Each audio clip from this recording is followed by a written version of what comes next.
to another episode of Flagrant 2. No easy buckets analysis by assholes. Water cooler commentary for your sports needs. We are out here. I want to start the episode by saying that Alexx did not have sex with Mandi from Horrible Decisions. Thank you.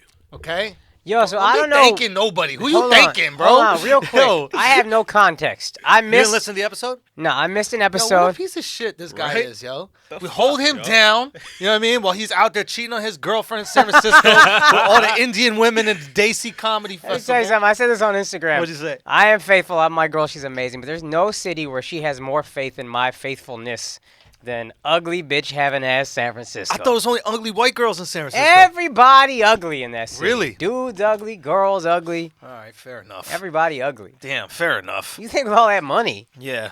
they would look a little better. Yeah, I guess you're right. Maybe it's the next generation. Maybe San Francisco, like maybe all the tech nerds are there, Yeah. and they'll go get their non-San Franciscan wives, Right. and then the next generation of San Francisco will be like a bunch of wealthy, Bunch beautiful just- people. Yeah. And that's how Beverly Hills came. Oh, for sure. Yeah. You know what's interesting is I think this like little cuck thing that San Francisco has going. Yeah. I think in like cuck, 20 define years. cuck. What we used to call F words now Oh my cucks. God, that is so That's so salacious. Um, I think just to define and protect you, Yes, please. what you meant by F words, fucks. fucks. Yeah. Yes, of course. Fuck boys. Fuck boys. Yeah. No, what you meant by F words, you meant we weren't referring to homosexuals, but we were talking about like a soft ass dude. Right. Gotcha. Okay, Yeah. good. Yeah. Just to make sure. So they Pussies. don't come after you. Pussies. Yeah. There you go. Yeah. Talking about pussies, you didn't put your dick in Mandi's. Anyway, go on. Go on. Just clarifying here. We're just So, clarifying. Yes. but I think as the city gets now it's just like a wealthy. It's crazy wealth. I'm driving down the road. Yeah. I'm seeing fucking self-driving cars. It blows your mind. Wait, You're just in San Francisco? You just see self-driving cars in the city of San Francisco. There's like a company. It's called like Self or something. I was looking at this car. It had like a bunch of shit on the hood. I was like, what is that? And then it was a self-driving car. It says like self-automated cars or And something it like that. operates like a taxi? It's not. It's just driving around. I don't think it picks anybody up. I think it's just like working out the technology of the self-driving Because car. obviously you're aware there's that Google one that's on the campus. Yes. On Google's campus it Right. goes around. But I didn't know that they were allowed to go around public That's what property. I'm saying. And that's when it reminded me. I was like, oh, fuck, I'm in the tech capital of the world. Yeah. There's crazy money here. Yeah. So this whole like liberal blah, blah, blah thing they got going on, I think in 15, 20 years, this is going to be straight capitalist. Really? Yeah, Well, fuck what's more outta capitalist here. than tech? Nothing. That's what I'm saying. But there's San Francisco started as this kind of like hippie, hate Ashbury. It's Yeah. The birthplace of the 60s or whatever. Like that's Yeah. the home of it. So it's always had this kind of like grimy, hippie kind of culture. But now all of a sudden there's just a bunch of wealth flooding in. And I think the hippies are going to get quieter and quieter and shove further and further out. And then maybe it'll be Oakland or something. Yeah, right now they're in Oakland. Oakland is Brooklyn now. Oakland is It's Williamsburg. very interesting. So right now they're in Oakland, and Yeah. all these woke white people. Ugh. Now, woke white people who are all about equality, they're all for, ending police brutality. They've been super Black Lives Matter. All these people who are about the causes. This is San Francisco, right? Now they're being moved to Oakland. Yeah. And all the black people are going to be moved further Oh, away. yeah. And they're it's like, the funniest thing to watch these people. I said this on stage. Yeah. You guys think you're so diverse and open-minded. Yeah. Meanwhile, you move every black person out of their homes Right. so you can set up your fucking vegan cupcake shop. right. So the idea is who's your ally, right? You were fine with them being the woke allies Yeah. when they lived in another place, Right. But now that they're coming for your neighborhood, Mm-hmm. Now are they really your ally? I don't even know how I feel. I think, to be honest with you, if I can be completely honest, can I be honest? No. Can I be completely honest? No, never. Fine. I think that this might be a spicy take here. Pro gentrification. Really? Yeah. Keelan? Yeah, I think it's just a natural flow of things, gentrification. I don't think that you can ever sustain. I think anytime you try to sustain a group in a certain space, it ends up turning out bad, right? Like, look at the projects. They're trying to sustain a group. It's not a racial group. It's more of an economic group, right? But the whole concept of projects where, hey, this is really cheap housing, but it's right in the city, so you have access to all these things in the city. You have access to all these jobs, these opportunities the city has, and an affordable place to live. And then all it ended up becoming is this kind of like legacy of handing down and living within here, and you didn't really see this upward mobility. I think the natural progress, unfortunately, is poor neighborhoods get investment and get other people. The natural they come progress up. of capitalism is always poverty gets broken, rich people comes in, money comes in, and then eventually, hopefully, It's an everything. opportunity. It's like a trickle-down economics theory. But You know I what don't. nobody I don't talks like, about though. What's up? Nobody talks about. Everybody talks about the black people being pushed out of the neighborhood. Right. Nobody talks about the black people that own in that neighborhood and then become millionaires because they start selling their brownstone in Brooklyn.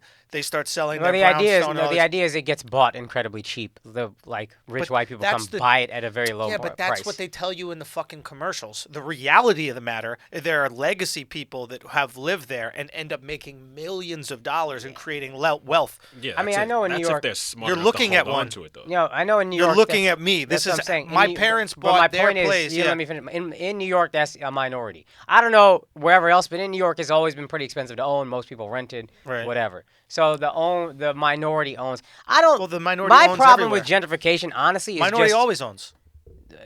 I'm saying it's a minority of people. Yeah, in ownership of housing in general. So, is a but minority. you're bringing up more the exception than the rule. Is my point. I don't care. My point is I'm this. just saying that is the I reality don't of want to housing. get into it. I don't want to do anything that I'm going to have to fucking yell at people on Twitter about. My point is just Don't go this. back and forth. My point is Listen to Duval. keep that same energy in terms of thinking you're open-minded. You're not open. You're not this fucking person you think you are. Like, just have some I goddamn think you can be self-awareness. open-minded and still want cheap rent. Uh, Why do you have to be open-minded? And why is there a tax Fine, for your if they open-mindedness? came, if they came and they were just a part of Oakland culture and just lived in that, but when Williamsburg and Bushwick become a completely different culture than what it was, you are every white imperialist you hate so much. You came, you moved these people out of their lands. You are the exact same as the Spaniards moving the Native Americans out, except you didn't kill them. What about what's happening in what's it called right now? What? In tech in San Francisco. You think it's white people that are moving into San Francisco and busting everybody out? I don't care if you want. I'm just saying, don't champion yourself as this. But you're not listening to what I'm saying. Right. It's Indians and Asians And that are. Let me yeah, finish. okay. That are moving into San Francisco. Right. You guys Yeah. are gentrifying San Francisco Right. and pushing white people Right. out, Right. and that's okay No. because they have white skin or what? You're not listening to me. I'm Okay. not saying You're I not give listening. a fuck. I'm not saying I give a if you want to gentrify, cool, but don't pretend you're some open-minded blah blah blah. That's my issue. Is the way they So carry how do you themselves. move open-mindedly? What do you mean move open? How Just do you don't move to a pretend different you're- area? If you're in a show in Brooklyn, you can't say anything without these people being like, "Oh, that's problematic. Oh, that's this. Yeah. Oh, that's racialist. Oh, that's this." All right, but just understand what the fuck you're doing before you come judge me about. Sure, it. where should Indians they don't give a move? fuck. But where should they It's move? not about the moving. It's about the attitude. I don't give a fuck if I move somebody out of their house. I'm Indian. I don't care. Move. I don't give a fuck. I'm not open-minded. Mad Indians low-key vote for Trump. So we don't give a fuck. Yeah. We're not pretending we're so fucking earthy and amazing and such good people. I get we're not that point. patting that's Where my should point. those That's people- my point. Move wherever you want to. I get your point. My- Can I ask a question? Yeah, move wherever you want to. Where should those white people who still want to be Who earthy, gives a fuck? Move where they want to. motherfucker? Can I ask a question? Move. Why All right, are you go so ahead. angry? Go ahead. What are you angry about? You're not listening. I am listening. You just I'm repeated the telling you, same move point where you 3 want to. times. Where they want no, you're okay. Moving where they want to is moving into the black neighborhood and then Fine. starting their cupcake shops, which you're not okay with. No, I'm not okay with you If you're pretending. listening to my question, then you get it. Go ahead. Here's the question, right? Let's say they want to keep their values, these holy, I'm woke values. I'm supportive of everything. Everything's problematic. Everything's triggering. Right. They still can't afford where they live. Right. Where do they move so they can keep those values and not be a hypocrite? Iowa. Move to fucking Iowa. You think the people in Iowa will allow cupcakes? You can vegan afford it. cupcake shops? It's cheap. It's cheap. But will as they fuck. allow it? People in Sure. Iowa call them soy boys. People in Iowa go, look at these pussy ass hippies, these liberals. People in I'm Iowa sorry. aren't supportive of that. Hood black people love them some vegan cupcakes. Some thugs in Oakland are looking for vegan shops. What do you mean? There's just as many. The market is the same. It's not about they're still just supporting themselves. It's not a bunch of there's not a bunch of hood black people like, yo, fuck, finally a vegan cupcake shop. When did I say that? But the point is, they all go form a community. They're no different than fucking what's that Netflix series everybody's talking about? Yeah, the Bhagwan? Rajneesh and shit. They're yeah. Rajneeshis, all of them. They go form a community. Cool. That's Right. what you do. That's who you are. Right. What I'm saying is, and you're still not answering the question. Yes, we agree they're hypocritical. We're on the same page on that.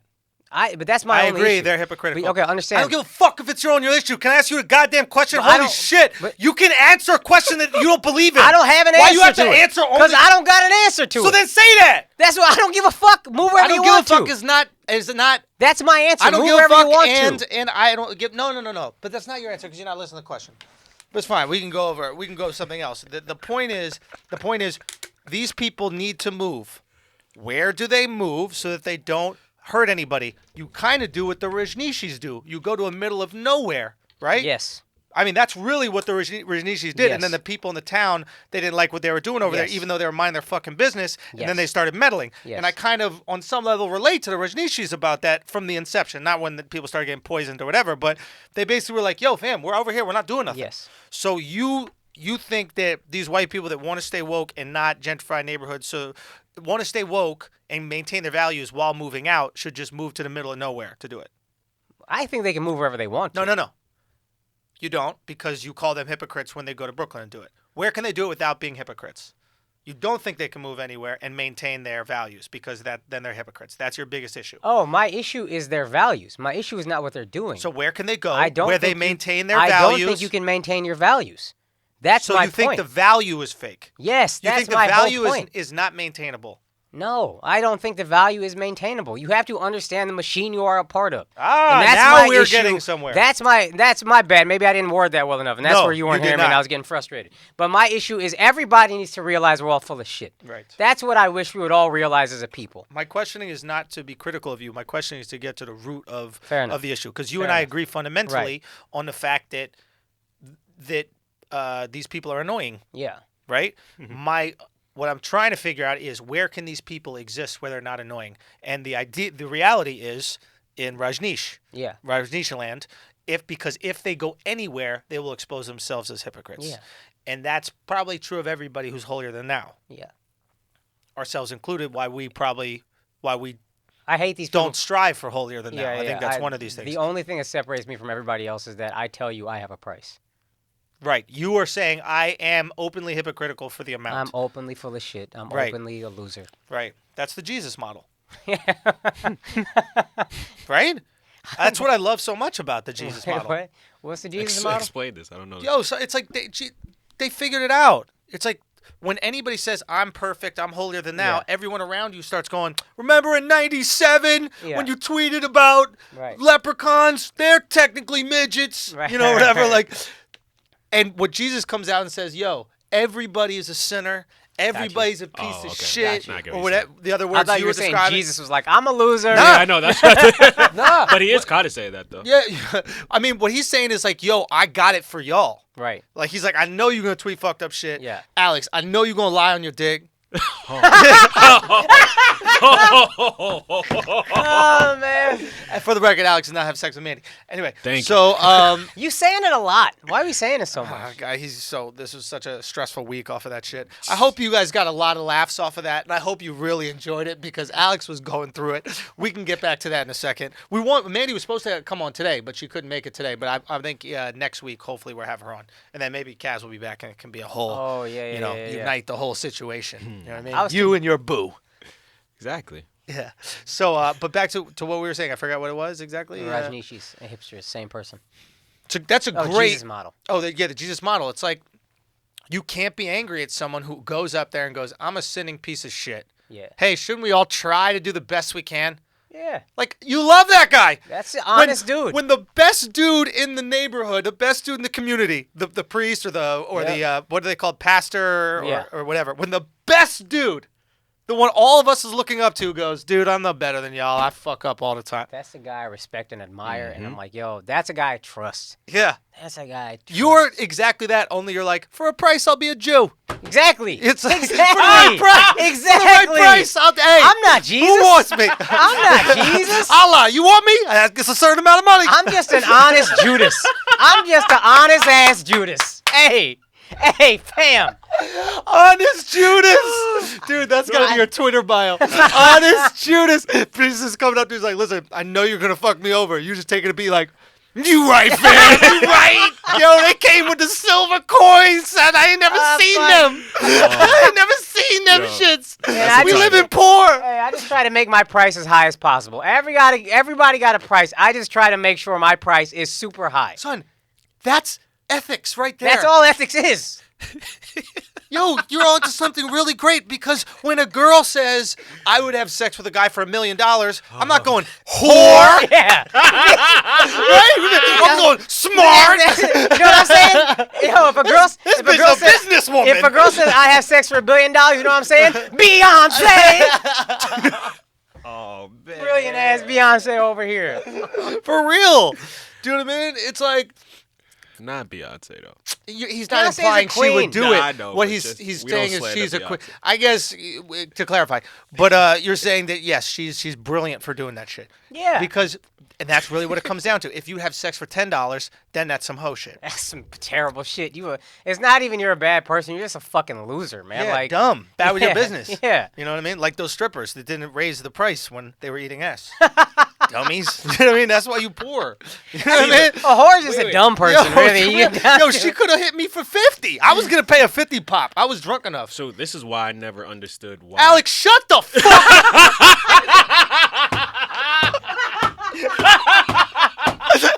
Oh fuck. We back, baby. All right, I'm We a shut back. I was mad late and disrespectful today, so I feel bad about that. That's why Akaash was probably angry at me. I was disrespectful by being late, so I'm sorry about that. But go on, Alex. What were you saying? I know it's coming again. It's not coming again. Go.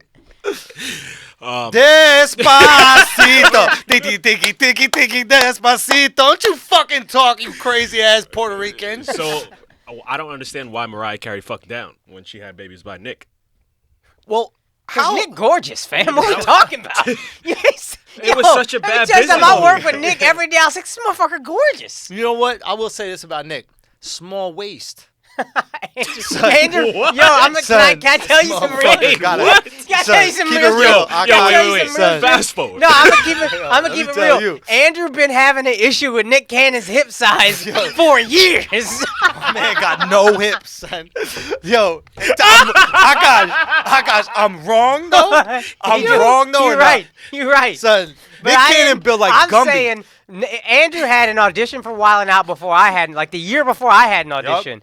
And his whole issue the whole time is this motherfucker's hips are too small. Son. dog. Yo. The whole Son, time. I walked in, I saw his fucking hips. I walked right out that bitch, son. I walked right out that bitch. I'm like, I'm done. I ain't auditioning for this motherfucker. This is crazy, bro. Dude, this shit is too skinny. Ain't that a man though? If a woman's supposed to have childbearing hips, isn't it manly to have the opposite? Have a little. Don't look like a fucking monopod. This guy, dude, this guy dead serious. You could monopod. literally, you could attach a flag next to him and he would look exactly like where the flag should be. The guy has no change. And this is swole, Nick. He had gotten diesel. Yeah. And so the upper half was all diesel. And the bottom half, it just looked like a stool. you know how a stool is just the legs and that's it. There's no coming in. I want a man to have a little shape. You know what I mean? Couple curves. You know, you don't got to be the hourglass, but I still want to be able to tell the time. You know, it was 0 o'clock with him. So what time is this? I'm looking at his hips. I'm like, what time is it, Nick? God, DJ D-Rec, give him an X. Oh fuck. Oh man. I don't even know what we were talking about. Whoever. Oh, knows why what did we're he talking marry about. down? Why did she? Well, she Akaash fucked Akaash told me about this about Nick, and I didn't know this. Apparently, Nick was very, very, very well off because of business ventures. down. Nick is Not a- Mariah Carey, man. Yeah, and he didn't have Mariah money, but Nick's a smart motherfucker. Like, Okay, so check it. I think as a woman, you have vagina. No, I think they're like you want to do. I think you want to at least. How do I say it? Let's assume that I forget the name of the term, right? But let's assume that women want to marry up, right? Let's assume they do. Yeah. biologically. Biologically speaking, right? Now, this is not every single woman that wants to do this, but yes, of course, there's some, intuition to In a do Darwinian that, right? sense, that's what exactly. you Yeah, do. and just like men want to marry hotter, Yeah. right? That's fair. Once you reach $500 million as a woman, I don't know, was that what Mariah has? 250? A lot of money, right? A lot of money, yeah. honestly, how many guys are there out there? It's a small pool. The more successful a woman gets, the smaller Let me the also pool say of this. mates go. She started with Tommy Mottola.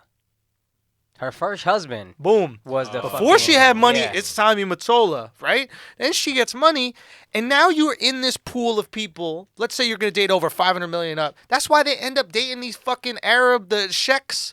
Yeah, all yeah, these yeah. dudes and all these chicks yeah, end up she did. dating sheiks. She caught a billionaire out there. Shacks. Too. What do they call It ain't them? a breakfast Sheiks? cereal, dog. That's a sheik. You out here with a sheik. You saw Rihanna yelling at that sheik? Oh, that shit is the funniest Son, thing you ever. gotta disown that motherfucker. You know the men in their country were adjusting that shit that keeps their whole outfit on. You know, that crown shit that they got on their head. They're like, yo, what is good with this lady? Stone her. cracking the burger Exactly. for this bitch as This- we speak. This is why we don't let them drive. They get crazy confidence. But in real talk, if you look at all these successful women, and that so many of them end up dating these sheiks. Right? And I think it's really because they're the only ones that got more money than them and aren't married. Every dude that got 500 million in America married. Yeah. Name me a single 500 million. It ain't out Elon there. Musk. Elon Musk. That's it. Motherfucker from South Africa. Is he really? South African. Oh shit. Did you like my South African accent? I I didn't can know only what that say was. South Africa in it. You ready? South Africa. Nah. I don't believe it. Nah. You good at accents, but that ain't one. Yeah, of them. nah. All right, one more time. One more time. Ready? Hold on. South Africa. Nah, bro. That's not it. You sound like fucking Drago. So what? Hold on.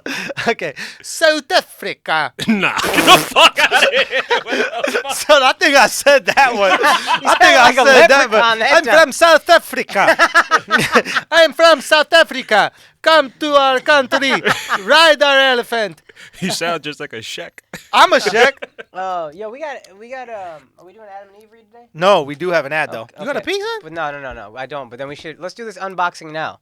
Okay, I would just want to get through this point about the sheiks, and then we're gonna unbox. All right, let's talk about checks. These rich ass chicks gotta go to sheiks because they're the only ones single, or they're the only ones that can marry more than one woman. Yeah. All the other rich dudes are already taken. I'm sorry, you're $500 million. The amount of single 500 millionaires, they don't exist. Yeah. Matter of fact, they're so rare, it becomes a story. Remember the Prokhorov, the Brooklyn guy? Yeah. The guy who owns the Nets. Right. He was single and worth billions. Yeah. And it was like, what a playboy. Let's Yeah. write an article about him. Like, it's so unique. Right. So I think, on a certain extent, when women make that kind of money, and I'd love to speak to one about it, when they make that kind of money, in a way, it's a hindrance to the love life, because if biologically Yeah. they don't want to date down, biologically speaking, they don't want to, the pool of guys that they can is so tiny that you end up with a sheik. You gotta go to the checks. You got to go to the sheiks. Gotta go to the sheiks. Okay, let's unbox. All right, I haven't looked at this yet. I know who it's from, and I got a glimpse of like what. Who's some it of might from? Be. It's from Adam and Eve. Oh my Correct? God! Did you order from Adam and Eve, Alex? You already know. Adam and Eve sent us some stuff. You want to So know let's see why what it we're is. unboxing it? Because he can no longer use it with Mandi, Oh, man.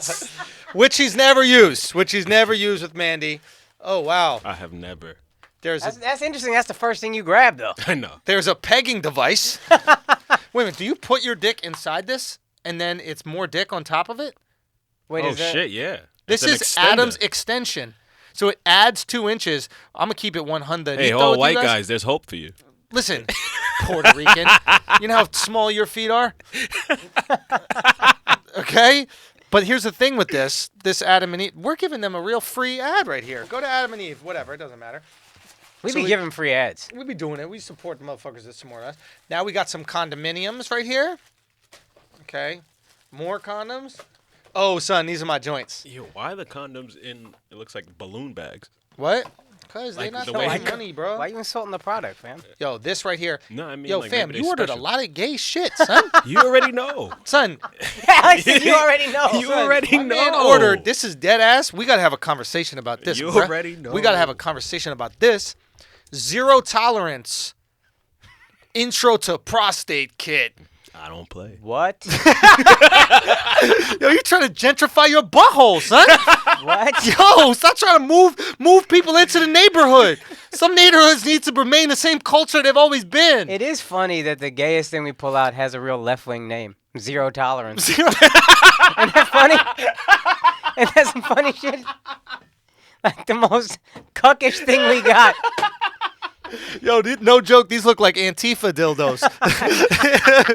This is what the protesters in Portland got. They running around plugging police officers and shit. Oh, man. Bro, these are wild. Alex, you a wild bro. More condoms. Oh, you got a lot of condoms, B. What's that? Magnums? Don't need those. Yeah, boy. What's up? Yo, you ever tried on a Magnum? Nah, I've Well- never tried on a condom. What the fuck are we talking about? Fast forward. What are we talking about? Wait a minute, you've never used a condom in your life? Why would I? Not even for fun? Dead serious? You never did? Nah. Yo, you've never put a condom on. No. You see how fake surprised a Puerto Rican is? You see how bullshit ass motherfucker. You know what I love about Alex is he's so racially diverse that like we can apply all jokes to him. You know what I mean? Like, He's a sounding board. Exactly. If the Native American shit pop up, all of a sudden you Tonto. All right. So wait a minute. You got a lot of shit that goes in the butt. We got $100 voucher for more shit in the butt. Is that a wine voucher that says? Nah. It's for more things. But hey, shout out to Adam and Eve. Even though you're not on the podcast, you get in the podcast. This shit is wild, bro. That's This shit crazy. is wild. But look how thin it is. My dick not fitting in that. I just don't. Yo, first of all, 2 more inches of dick. What am I gonna do with 5 inches of dick? Yo, fuck am I gonna do? I'm gonna murder one of these girls. The whole 5 inches of dick, son. Yo, y'all crazy. I'm trying to leave the ovaries alone. Y'all wanna have kids one day, don't you, girls? Oh, fuck. Fucking young Schulz in there. You know what I mean? Renovating. You know what I mean? I'm out here. Yo, I'm out here interior decorating with this dick right here, bro. Yo, you opening it up. You want to play catch, son? Nah, fam. Akaash. Fam. Yo, it's mad jelly-like. Yo, son. Yo, Yo, it's mad funny. Akaash, It's say, got all these studs. Yo, it's got... Son, I close my mouth when I laugh. That shit ain't no fun over here. I gotta throw that shit in your mouth as he's laughing. Son, yo, it's got all these studs on the dick. You see that? Yeah, I don't. I'm just saying, these girls be loving that herp. You know what I mean? Yo, they made a fucking dildo with the herp you already got. This the herp. Fam, I can't fit my dick in. Look how tiny that shit is, bro. You can fit your dick in that, bro? I didn't like touching it with you. Yeah. You gotta throw it to me, son. We can't hold it at the same time. Yeah, nah. And that's if I can't fit the dick in there. You can't fit I that? mean, why even make it? Nah, so we know you got a big old dick, folks. Yo, they used to call Akaash's dick Sennheiser. Cause that shit looked like a mic. Son, yo, I heard before girls suck Akaash's dick, they tap the top twice. They be like, is this thing on? Oh, fuck. Akaash and his big ass dick. Let me put that shit over the water bottle, son. Yo, I need a poker thing on the top and just drink it. Oh my god, I can't. That's Yo, weirding me out. Put Dead it ass, away, yo, dog. dead ass. We gotta Put it have a guest. We away, gotta have bro. a guest come on the show and be like, "Hey, you want some water? You got that?" Give that water to Mandy when she comes. Yo, you wildin'. Alex need to They hand it probably to her, got though. the sex toy episode already. I think they did have a sex toy. Yeah. You were on that? She gave you sex toys. Nah. You right. Yeah. She gave me rope. And some other shit. She did? You Didn't she talking give about you a this butt on the plug? podcast? Oh, she gave me a butt plug. Yeah. You ever done that? That's why Nah, Andrew bruh. shits all the time. You know what, Alex? That's enough out of you. Okay? Chill. That's I know it's that's coming. enough Chill. out of you. All right. We good. You know, we good. bullying me No, like no. that, the way you guys have been bullying me and just jumping on me. In all seriousness, I did think about using a butt plug one time. Why? What? Why? Hold on, let me think. Get this shit out of here. Look at that goddamn thing. can't just leave it there. No, Why but not? you never thought about using a butt plug in your butt? Never. Can't say that I have. Never one time. I don't even know. That's the closest I've seen to a butt plug in my life is that thing. What, the dilly? The left wing dildo. Yo, sometimes you got to. Well, I was thinking about using a butt plug because it was I can't even make it up. I was like, yo, he's God, been I cooking can't for a even minute. make it up, bro. I was really getting the sauce was boiling. You know what I mean? I tried to see if the spaghetti was al dente, but it wasn't. That shit was still hard, bro. Still hard. Yo, Alex, thank you so much for buying all this sexual contraband. You're welcome. I really appreciate you. I want you to use it all. You know? If only you had a girl to use it on. Yo, Alex single, bro. Yeah. Alex single out here, man. My shorty left me after that last episode. Did she really? Yeah. Why'd she leave you? Because She couldn't take the heat. you couldn't handle you disrespecting black women. Wait, was this the shorty that was black? Yeah. So now he back into white women. He don't gotta pretend no more. You back into them white ladies side? Yep. Yeah, yes, sir. Silence. Only dudes, man. Only dudes. Only guys? Only guy. Oh, White man. dudes though, right? I gotta just deflect, and then boom, I'm off. Y'all are There you crazy. go. Y'all are fucking crazy, Akaash. Do you I want to don't talk know. sports? Yeah, maybe we should talk about some sports. What do you think, man? I mean, probably. Oh, you know what we didn't talk about? What? I don't know who gets no smoking section for this. Kelvin Benjamin, Cam Newton. We saw this. I did see it. Akaash, before we get into this fight, can what? Go ahead. What? Do you think there's a joke? You think there's some kind of joke attached to this, bro? I think so. Ain't no joke. All right. This is what I'll say about Kelvin Benjamin and Cam Newton is that Nick Cannon has no hips. No. Honestly, what was your take? I looked at it. I heard the comments. Everybody keeps saying Kelvin Benjamin didn't want it, and it kind of looks like that. But also From the video, yeah. Cam Newton went up to him, kind of bumped him, and then tried to shake his hand, which is always weird to me. Like, if you're gonna have a confrontation with somebody and then offer the handshake, Right. that's a little weird. So and you then Kelvin think- just said nah. He just kept his Which hand I down. respect. He Yeah. kept the energy, Yeah. right? So you think that Cam... I'm a fan of Cam Newton too. Right. But I love Cam. I thought it was a little weird. You bump this guy, you ready to go, like you're out here on some. Cam don't give a fuck. Yeah. And then he just put his hand out. I was like, I don't get that part of it. Do you think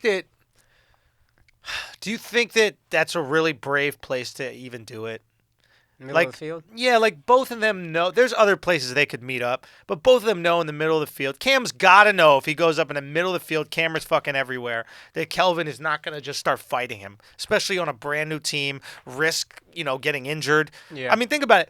I guess they both have something to lose with their hands, but that's a specific position where if you want to throw hands, you want to fight, there's a lot to be lost. Yeah. You break your hand, you break a finger, you're not catching footballs, you ain't throwing them.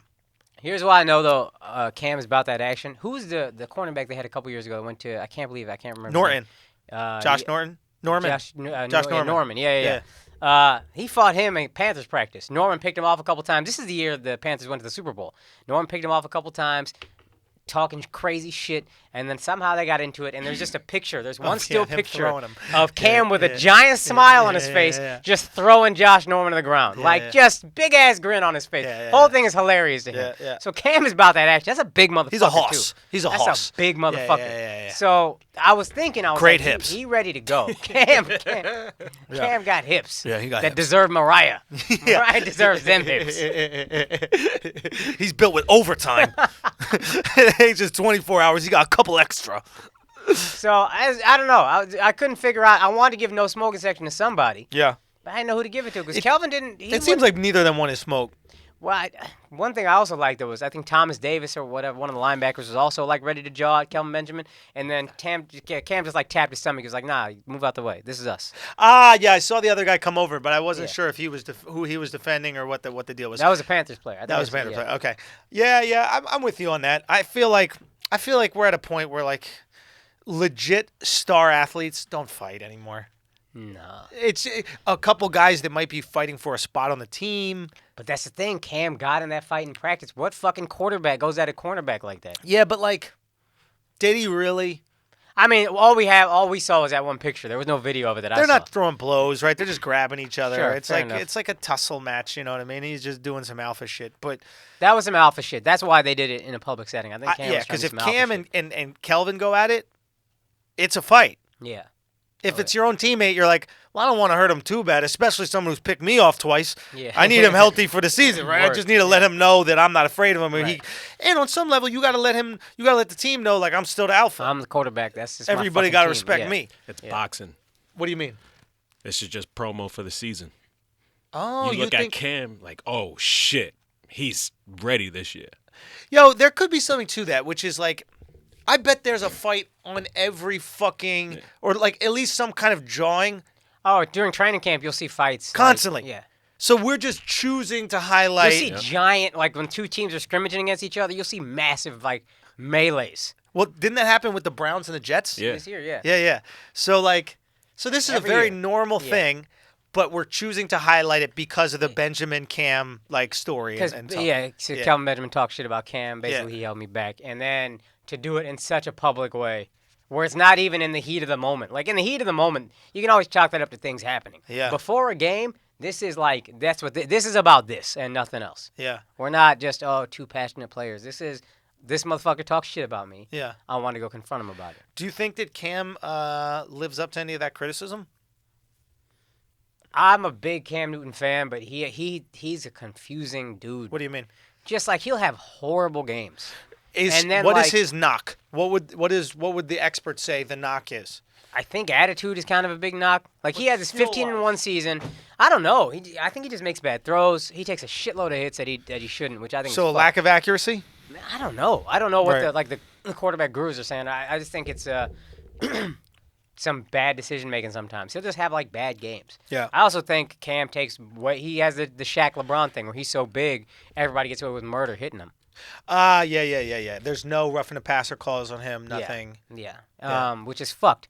But like the Super Bowl, he really listen. If the pass rush is coming, like it's hard for any quarterback to be good. But he did not play well at all, and Yeah, then they ate him up. really didn't handle it well. And I don't know. He's like an enigma to me. Yeah. I don't know. I don't know his game well enough. I've just seen a few of the My games. But my theory I've just kind of come up with, I guess, is like Yeah. he's one of these guys who needs to be having fun to do well. And if Yes. it's not fun, he's just not into it. Yes. I'm not really there. he can check out. Yeah, he'll kind of check out on you. Super Bowl against Denver, I think he kind of checked out.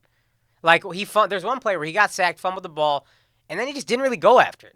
Which, listen, I get you're a quarterback, you don't want to get hit. Also, it's the fucking Super Bowl. Yeah, you get hit. Yeah. Yeah, in the Super Bowl, you can take And a I hit. was a Yeah, fan, yeah. and I was trying to defend him, but I couldn't defend that play. I was like, Right. that's just weird. Yeah, it is. There are people who are capable of that. It's interesting that, like, I wonder if I feel that way. The more fun I'm having in any environment, the more sure. invested I am For in. sure. But there are certain people that can be in, like, a Patriots type of environment where fun seems limited, Yeah. but they like the structure. Some people need structure. Yeah, like I think that's the allure, besides winning for the Patriots, is there's something comfortable about structure. Yeah, we talked about that We did? on the podcast. Not with the Patriots, but just in general, humans need. Oh, with yeah. Mouse. Yeah. With Mouse, we talked Yeah. about and I think that's what the Patriots offer. It's like if you're a lineman or if you're one of these positions where you yourself are not like catching the ball and making a play and scoring, but you're a part of this team. Yeah. You like knowing, hey, as long as I do this, Yeah. I did my thing right. I go feed my family. We get to win, I feel part of this great team. That's a win. Yeah.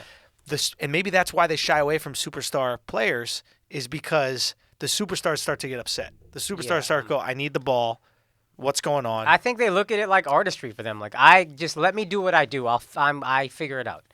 Like, I'm trying to think. Like, to Cam, it's like you don't put all this structure on me. Like, let me work. Yeah. I mean, this is what I do.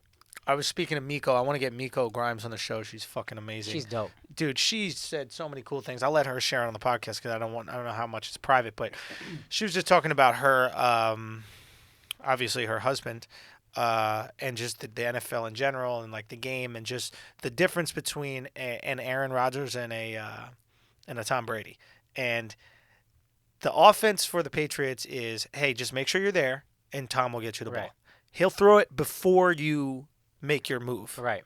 But make sure you're there. Right. And then we'll get you the ball. And what's hard for defenses about that is the ball is released before they even know. As the receiver makes his cut, ball is released. It's already there. As soon as he turns to where he's supposed to be, ball's right there. Exactly. And you need a guy with a cannon. 90s Cowboys had that kind of offense. Fair Timing-based offense. Just go. And if you're really efficient, everybody's on the same side. It's hard to predict it, right? Because you're not reacting. You're not reacting to the player. It's already happened, right? So, and then she explains in Aaron Rodgers, right, which she said she thought that he's the best, right. And then I was like, "What's the strategy with Aaron Rodgers?" And she goes, "Just get open." Like that is how good Rodgers is. It's just get open. It's make your move. Yeah. And I'll pump the defender out of the way. Yeah. Pump fake the defender out of the way, and then go, and I will get the ball to you. It's insane how good he is. I want to do this story like 2 weeks ago, I think. He threw in practice a 26-yard no-look touchdown pass. What do you mean no look? You know how Magic Johnson on a fast break will look at, like I'm looking at you, and then I'll pass it to Alexx? Yeah. Aaron Rodgers did that on a 26-yard touchdown pass. He stared down one receiver, threw it on his left, threw it clear across the field to his right, threw a 26-yard touchdown pass. I don't understand how you can throw in the direction you're not looking. And I think it was against Muscle his memory. body, which is always hard for a quarterback. But you're not even looking. Yeah, the across the body throw is really difficult. But like, whoa. It's crazy. It's crazy how fucking talented this guy is. Yeah, she said the issue with the Green Bay is they just can't draft. And so much of football is being an elite judge of talent, and the Patriots do that really well. They can judge what they need. They might not get the Odell Beckham Jr., but they'll judge what they need really well, and then people who will fit in that system. My best friend always said that about all the great teams. Like, shouts to Peter. He said Alabama, Nick Saban, is really good at he gets great recruits, but let me get the best guys for Alabama and what we're doing. Yeah. Boise State, we can't get the best athletes. TCU, we can't get the best athletes. Yeah. But I can get the best guys for what we're doing. Huh. And that's the difference between an elite team and a good team.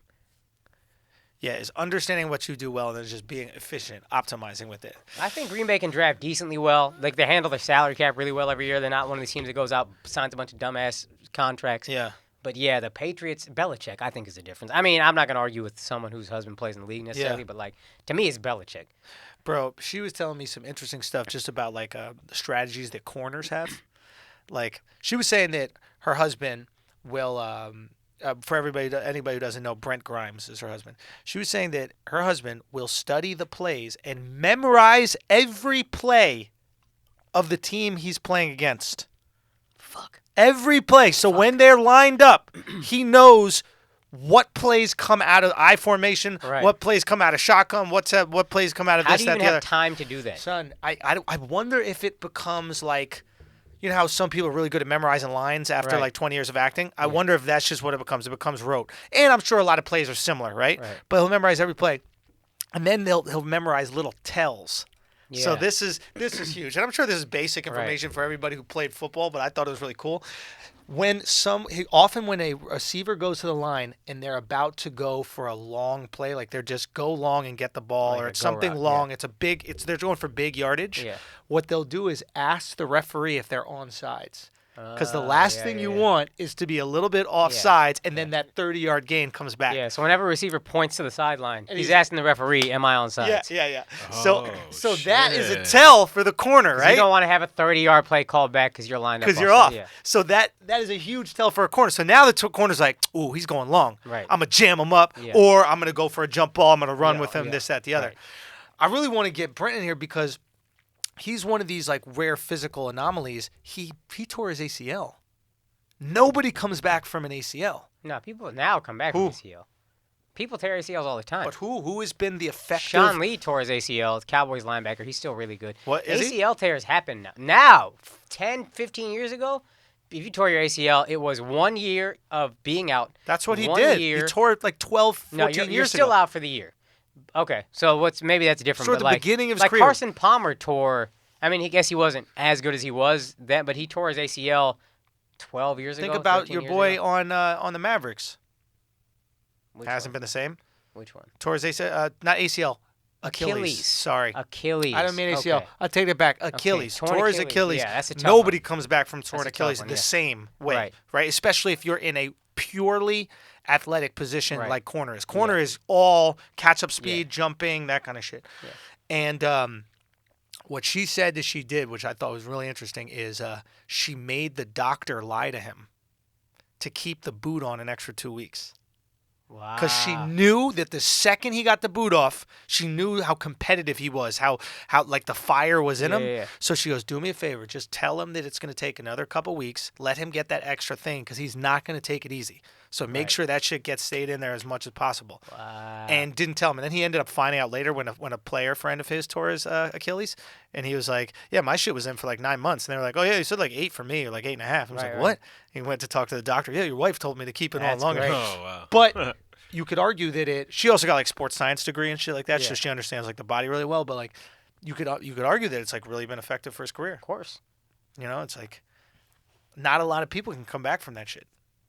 That's really, and also the amount of material. I remember Steve Young. Steve Young went to law school, and he said, well, he's a commentator now, whatever. He said the amount of material I had to study in my first year of law school was nothing compared to the amount of material I had to study to be an NFL quarterback.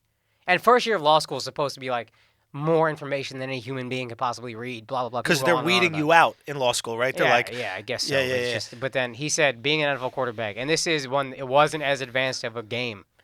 And then he's like, the amount of material I had to study was so much more than what it was to be a lawyer. yeah. And we assume all these guys are idiots. They're not idiots. A lot of times I think people are just like, oh, genetic freaks. Basketball players know a lot. I think football players might have to know even more just because there's 22 moving parts on the field at once. They must. And the game stops in between every one. So you can actually create a play. Yeah. Yeah. Basketball is It's an inbounds play every play. Right. Basically. Yes. Yeah, I don't know. It's a tricky thing. I wonder if it would benefit the sport if the general public knew how difficult it was. I think they always say that the hardest position in sports is quarterback. In all sports, yeah. That's what you always hear. So yeah, I'm just always fascinated by that kind of stuff. Yeah, well, maybe we'll get her on here and she I can would share some shit. fucking love to have Yeah. Miko. I'm gonna Miko call dope. her. Yeah, she's dope. I'm gonna call her. Maybe she'll come up in the next week or something like that. All right, She's well. got some great, great takes on the league and great takes on like just players in general. Yeah, You know, she said she thinks Julio Jones is the best. he's incredible. He said he goes without a doubt better than AB. She's like Oh, AB really? is amazing, but Julio is AB only 6'5". And that's the Man, difference. He's just such a fucking monster. Yeah, I remember thinking, like, how is he? He didn't look that big in Alabama to me. Yeah. Then I'm looking at him in the NFL. I'm like, what the fuck is this? Yeah. So I read an article about him. He doesn't really work out in the offseason. Really. His nutrition, like he has a private chef that cooks him like shark for breakfast, and like everything is like super nutritious. Yeah. He sleeps 10 hours a day whenever he can, and he was like, I don't really work out in the off season. I just try to sleep, eat right, and that's it. So it's Take all care of my body. recovery, and then Yeah. for 4 months I put my body through hell. Yeah, take care of my body. It's just there's so much science in sports now. It's real kind of an interesting time. Like before Larry Bird, the '80s Celtics all looked like just a bunch of fucking drunks who ran a lot and then played basketball. Yeah. Now Steve Nash wasn't eating sugar and he was in a plant-based diet or whatever. And you know what I mean? Now fucking Julio Jones is eating Jaws every morning, like Yeah. you know what I mean? It's Yeah. fucking Captain Ahab over here. Yeah, You know? there's much more of a commitment to your body. We just know more. Like we know how much all this means. It almost kind of bums me out. I saw this this surfer, and he was doing like weightlifting. Yeah. And professional surfer. Right. And I was almost bummed out because there was something beautiful about surfing, which was, it's just the dude getting on the board. Right, it's just natural. It's like, you know, and now it's become an actual competitive sport where you're trying to get every possible advantage you can. Right. It's not who is just. All of us are sitting here. Who's the most naturally gifted? Right. Now I can find a way to lift weights and get some sort of competitive advantage over this person who is truly naturally gifted. Right. And now it comes down to like dedication, not raw. Right. Which is good for sports. Don't get me wrong. And then maybe this is a good transition to Tiger, which is like Tiger was maybe the most naturally gifted, but also changed the game in that he was willing to work out. Yeah, willing to do everything. Because Maybe golf, too much. they didn't have any muscles. Yeah. Until 10 years ago? So, yeah, I didn't watch any. Did anybody watch any of the golf? A I little kept bit. up with it. I didn't have access to TV on my phone, but I Right. was just keeping up with the scores. Yeah. I mean, this motherfucker, it seems incredible. Dude, All First of his all- drives. Apparently, he shanked every drive. Yeah. Every drive the and last he just round. makes up for it in the short And then he game. would just make up for it with Yeah. every other shot. Yeah. So there's something interesting, and I'm not a big golf fan, but is there a sport more dependent on a single athlete than Tiger Woods? Oh, in golf? no. We've never experienced anything like this. No. He's making this run, right? On the Right. fourth day. He's making this run, and the entire fucking world is glued to the television, right? And I thought it was really interesting to juxtapose it with that racist march in D.C. Like 25 people come out for this big racist march. It's 25 racists that are there, outnumbered 400 to 25 by anti-protesters. And they're there talking about, how we need, America should be this white country and white supremacy and all this kind of shit like that. And literally the rest of America is glued to their TV watching this racially ambiguous little bit of everything Alexx like motherfucker dominate a sport that is traditionally white. That didn't like him for a while. That might not have liked him for a while. And now everybody together is like, thank God Tiger's back. Yo. I'd never seen a redemption story like this. It's not there yet, but when he wins it, It's 30 for 30 there. is sold. I mean, 30 for He got to 30 win it for the 30 for 30 to have the real great ending, for in the my complete opinion. Disney ending. Yeah. But even now, we can appreciate this guy. His entire life was in a tailspin for almost a decade. Like, this guy is running it to that fire long? hydrants, cheating on his wife all the So time. it started 10 years ago? 2009 was when that story broke. Yeah, Tiger's Yes. been out of it. I think I might have brought this up in 2008. I was Russell Peters was doing a show at the Dallas Improv, and I got to go backstage and hang out all weekend. And then Gwen Stefani comes through with no doubt. A little small anecdote. And one of the fucking hangers-on people was mad annoying, trying to brag about who he knows. But I thought this story was interesting. They had a huge bottle of Belvedere or Grey Goose or whatever. And he said, I tried to give Tiger a glass of vodka one time in one of these big bottles. I was at a party with Tiger Woods, and he goes, what the fuck are you doing? And then he just grabbed the bottle from me and just started drinking out of it. And I was like, Tiger parties like that? And then 6 months later, you find out this motherfucker's life is in shambles. Okay. Does that, loses his wife, Yeah. loses his kids, can't win for shit. Baxter fusing two vertebrae together, gets caught, passed out at the wheel, high off Vicodin or whatever the fuck, Yeah. maybe DUI, no one knows what's going on. Horrible mugshot. We've started Flagrant 2 since that happened. It's not even a year. And now he's second place in a major. Wait a minute. He did that drunk driving thing or the pill driving That was within a less year. than a year ago. I'm pretty sure we want to talk about that on Flagrant 2. Somebody can look up the exact date, but I'm pretty sure that was within the past year. And then he ends up turning it around and starting to play.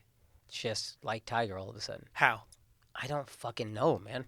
Just insane natural gifts, I guess. I have no clue. But it's got to be work, right? Like, Oh, sure. You fuse your back, it's going to change your swing. There's going to change sure. certain things. And he was able just to put in the work. I heard one guy who had that surgery done, one like legend, was like, you feel much better after the surgery. Oh, really? You feel much better. Yeah, but he it was done before that. May of 2017.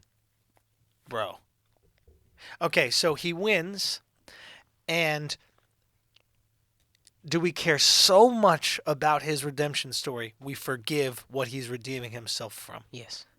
We do. That's what redemption is. If you redeem, if somebody has a redemption story, Shouts you to will have Jesus! forgiven. Christ the Redeemer, we hear you. Talk to me. Go, talk to me. I'm saying if it's not a redemption story if we haven't forgiven you. You know what Bars. I mean? if we haven't Akaash forgiven you, with bars we just today. salty about it. Everybody rooting for Tiger because we've already forgiven him. He's forgiven. It's a weird. We need to see you get dragged. Do we forgive the people that we feel have suffered enough and not forgive the people that we feel have not suffered? I don't know what makes forgiveness and what doesn't. I do think when we see you fall, it's a weird thing that they'll build you up to tear you down, and then as you hit your bottom, people start forgiving you. I never liked Tiger. I wasn't a part of the whole building up thing. Yeah. For some reason, I just never liked him. And then I remember even when he fell, I was like, I don't really give a fuck. Then I read an article. Anybody who's remotely interested in Tiger, read this article by Wright Thompson. And it really humanizes what he went through after his dad died. And, like, all this Navy SEAL training was just a way to connect to his dad who had died. Right. All this, like, drinking and womanizing, all that shit. And then after that, I was like, oh, man, fuck. Now I see this guy.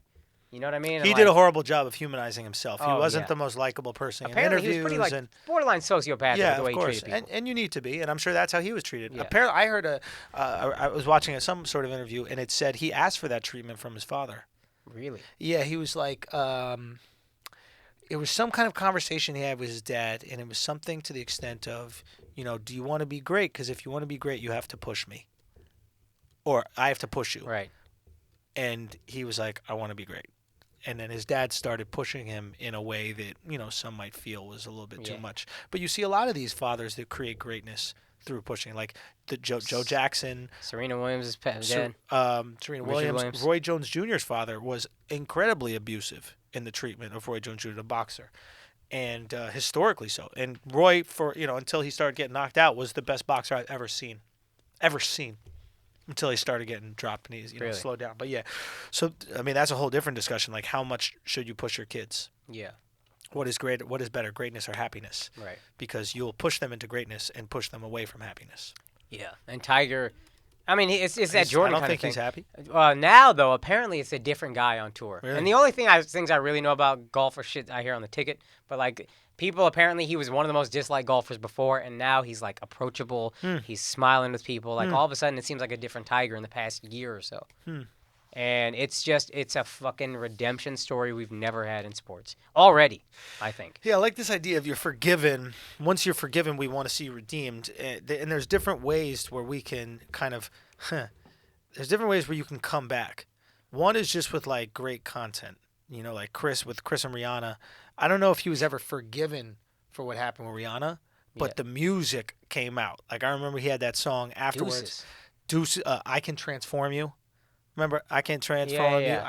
That song was amazing. And he just kept putting out great music after great music. And we never forgave, but we were like, the music's really good.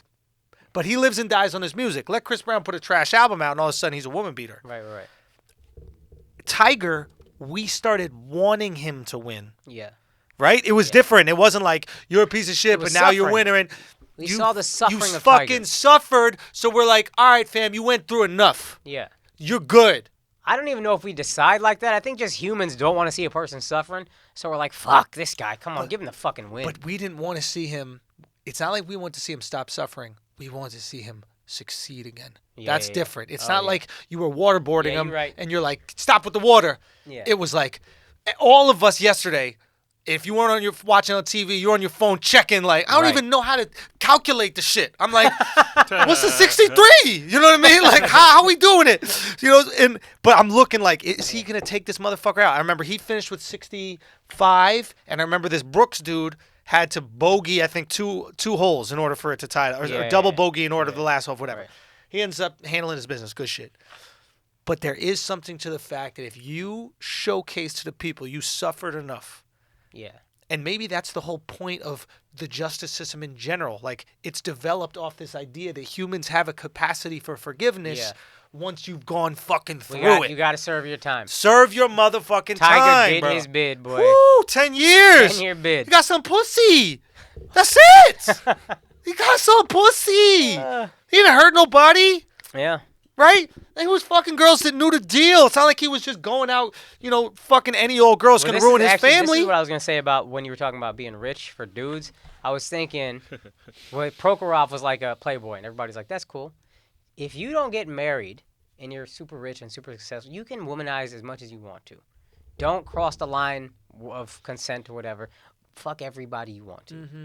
But the second you get married, you better not get caught cheating. And why are we like that? I don't know. It's just an observation I had as I was thinking through.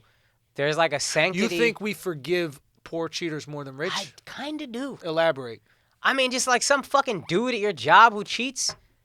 All right? We all know people who cheat. Every one of us knows people who cheat. Not men, because not men, because men don't cheat. I know a bunch of women. Not men. I don't know. Not men, because men don't cheat. But we all know women. And neither do black women. Shouts to black women. Go on. Oh, man. But we all know people who cheat, and then you're just like, yeah, he cheats. It's kind of shitty, whatever. You can compartmentalize it. People found out Jay-Z cheated. This motherfucker had to get dragged for an album, make another album about apologizing. Grow his hair out. Grow his hair out. He had to grow his hair out like the girl he cheated. Take naked pics with his girl for Instagram. You know what I mean? Like, this motherfucker he went through it. And anybody who thought Jay-Z was faithful, I'm just like, why would you think this is a fucking billion? You probably don't get that successful without being a little flexible on your values.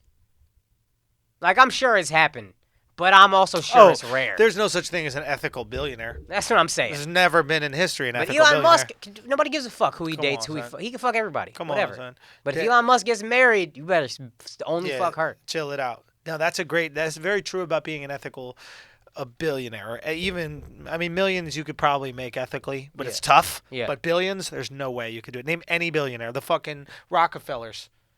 Come on. Every one of them. Piece of shit. Every even the Kennedys. was built on a crime, isn't that what they say? Every single one was built on a crime. Yeah. Right? Or every single one was built on something that was like pseudo-legal at the time.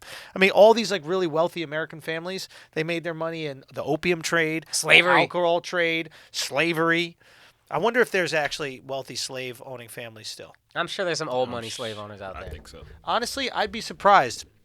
There wasn't immense wealth in the South. I think that there'd be much more money in owning like a commodity or an illegal commodity. So, Nike's still paying There's Chinese money, people. Yeah. But so let's just you know what I expand mean. the point though. Yeah. Nike's still paying Chinese kids 12 cents an hour to make fucking sneakers. Right. That's none of us really care because we like our Jordans. But you know that school I went to in the city? Bard. There was, I wasn't gonna say, but whatever. Nobody There was looking a up your family there. yearbook. There was like 3 brothers, Yep. Calvertons, and they have like history you can date back in So, like, Virginia. 1600s and Yeah, shit, yeah.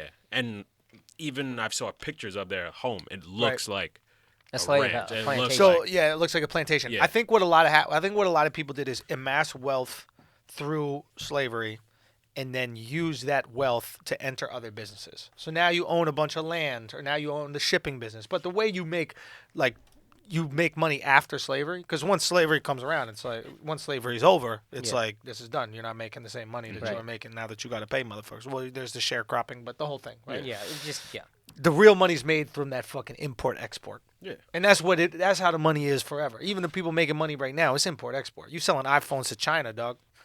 You ain't selling just iPhones here. Oh yeah. You know what I mean? There's a lot of people in the world you want to sell shit to. Yeah. You know?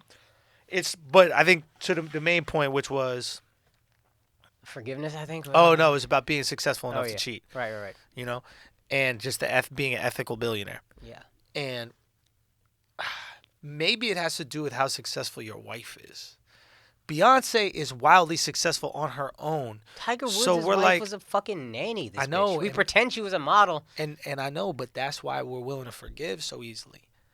Like I forgave Tiger before I ever felt bad. Like I never, like motherfuckers are talking about, do you forgive him? I'm like, for what? Wait, for losing? He started losing? That pissed For me off. ruining a perfectly good Escalade and Navigator? Yeah, this motherfucker was so committed to selling hats, he went bald. Nah, I was outraged by what Tiger Woods did to that fire hydrant. Yeah, motherfuckers need that water. You know what I mean? There could have been a fire. You know what I mean? This asshole. So, on some real shit, I think it a lot of times has to do with the wife. If you cheat on a woman who's wildly successful and doesn't need your ass, we're not going to drag you for that. How dare you cheat on Beyonce? If you cheat on some chick who doesn't have a job, is basically leeching on you, this, that, the other, then it's like, okay, you signed up for it. I think both of them got dragged and then both of them got forgiven. Jay-Z, I'm just saying, okay, when basketball players cheat on their wives, we give a fuck? No. They kind of, there's an understanding though. That's Yeah, the different. understanding Everybody- is I work, you don't. I get to fuck girls, you don't. Yeah, but I mean, everybody knows basketball players kind of operate a little bit different. Then rappers? Come on, son. It is a The weird wife thing. got it. Yo, real talk, the wife in our eyes, in our hearts, the wife's got to earn fidelity. They got to bring, in our eyes and hearts, the wives have to bring enough to the table where we go, he should be being faithful to her. If you some chick that you pluck out of Norway and all you do is hang around and buy shit for the apartment that you like, and you expect Tiger to be faithful when he goes to One Oak? All right, so Kobe. Were we mad at Kobe because he cheated or because it was potentially rape? Because it was rape. Ain't nobody felt bad about Kobe cheating. Oh, I thought they were. Nah, mad about people the were so cheating. mad. The man had to buy a $4 million ring. Yeah, like people. That's were his wife. He didn't buy that for us. He bought that for the wife. Everybody but got I a mean- price. But you, gotta you tell, said earlier. But you gotta tell everybody. You gotta make that shit very public. It's like when Shiggy cheated recently. You know, Shiggy Kiki, do you love me? I Are know you riding? Shiggy. Yeah. Yeah. So this kid, I guess his girl called him up, and he had a whole transcript on fucking Instagram I talking couldn't about, understand it, man. you know, I couldn't believe a fuck. I couldn't believe the fuck I was seeing. Yeah, but he wasn't doing that for me and you. That's hilarious. He was doing that for, you know who he was doing that for, Akaash? Man, who gives a fuck who he was doing that for? He I should have can't been believe dancing I give with a the fuck transcript. about. That would have been great. Fam, you are the best boyfriend. I'm You didn't incredible. even go to the strip club with us. I'm incredible. Why? You heard that, boo? Why did you not go? Cause I love my girl. Okay, he loves his girl, so he got to look like a pussy in front of guys, just like you did. Yeah, you right. You gave your shiggy already. You're like, I don't really like him. I don't really like strip clubs, guys. It's not really that much fun for me, you know. I actually didn't like strip clubs when I was single. I'd only been to one in my life. He got This guy a gay. I know. He gotta. Son, you yeah, know but how he gotta go in. He gotta go in. Nah, Yo, man. real Nah, talk. let me be honest with you. Yeah. There is no cemetery on earth as dead as a stripper's eyes. That's the point. Nah, I can't handle that shit. It's a bunch of fucking Walking Dead bitches What you walking want? around. You want a stripper with life in her eyes? I just want to look at You a want a human stripper being. with hopes and dreams to dance on you know for what? $20? I think so. I No. know. Then you actually feel bad for him. Yeah. You want Nah, someone with man, nothing to lose. That shit when I You want a girl in your ear the whole time, like, well, yeah, once I finish dental school, I'm going to do this. Don't they all say they're paying their way through college? No. I don't talk to these hoes. Yo, only the nerd strippers come to you. That's what you need a girl to come to you like, hey, my name is Valentina. I'd like to grind on you. And you're like, Yeah. yes, bitch, grind. I remember seeing the dudes and the girls dancing. The dudes like throw dollar bills on the stage. I was single. Yeah. But the saddest shit was that the girl didn't give a fuck about the dance, and then after the song is over, they just scurry to the dollar bill like fucking rats and pick it up. I was like, yo, that shit is That's called a brutal strip to club. That's watch, the strip dog. club, son. That's brutal to watch. You got to get your dog. cheese. Yo, real talk. You know what I mean? You got to get your cheese. Hey, listen, that's part of the game. You can feel bad for them, but they're making six figures. Nah, that's fair. That's fair. That shit wasn't for me. It's hard for me to feel bad for people that are richer than me. Not none of these strippers, but, you know. I'm just, you know what I mean? They might not be, but you know what I'm saying? Listen, it's part of the game, bro. That's all I'm saying is, ladies, out-earn your man, and then you'll earn his fidelity. Real talk, bro. Akaash, that's why you're not cheating on your girl. She make too much. That's why he's faithful. Akaash don't want to get kicked out. Fuck. You know what I mean? Watch when we start signing these deals. Watch when we start signing and Akaash start making this real bread. He'll be like, yo, what's the name of that strip club we were talking about? Yeah, I'm going back home. I figure I might take my brother to the strip club, yeah. Akaash gonna come with that Diddy relationship. He's like, 70-30, you know. Wait, what's the Diddy relationship? Tell him, Al. He was like, I'm faithful 70% of the time. That's so fucking funny. Yo, he That's said it so live fucking in funny. an interview. Diddy And gets he away. It's stayed with her. She owning ain't go who you are. I nowhere. think that's also a thing. I think if we feel betrayed by you, we don't forgive. Yo. That's the issue. She I ain't think go Tiger nowhere. didn't get away with the cheating because we felt betrayed by him. Dude, I think this happens a lot of times with actors who come out as gay. Oh, okay. And an argument to be made that they wouldn't be given the same roles if they were out in as gay originally. But I think a lot of times when they come out, like, what's that guy's name who was in How I Met Your Mother? Ted Mosby. Nah, the dork in high school that was a doctor. Oh, Neil Patrick Harris. Yeah. So when he was straight, he was doing all these movies and TV shows a hit, blah, blah, blah. He comes out as gay, and now there's no characters for him. Now he just is playing like a weird person for a series of unfortunate events. Andrew just setting up for his come out in 5 years right now. It's okay. He's already complained out. There's no roles for white guys anymore. There's no roles for white guys. That's why you have to be gay. That's a career move. Yo, you can't just go gay. Gay's too normal now. Yeah. You better go, Caitlyn. You gotta go that far. Yeah. Because if you just come out as gay, it's just It's whatever. crazy how diverse ain't diverse anymore. Oh shit. You know what I mean? Oh shit. Like I got white women telling me I can't say shit, and like I'm just like, what? I'm not diverse anymore. I'm less than 1% of the population. That's not diverse no more. What are they saying you can't say? Oh man, people get offended by me all the time. Oh. They said he Stand dropped. up. They said he dropped nigga in the last show. Yeah, they did. No. Son, Akaash, you making it. Son. People were demanding apologies. I was like, for Son, what? No, that's a huge compliment, bro. That's how you know black people fuck with you.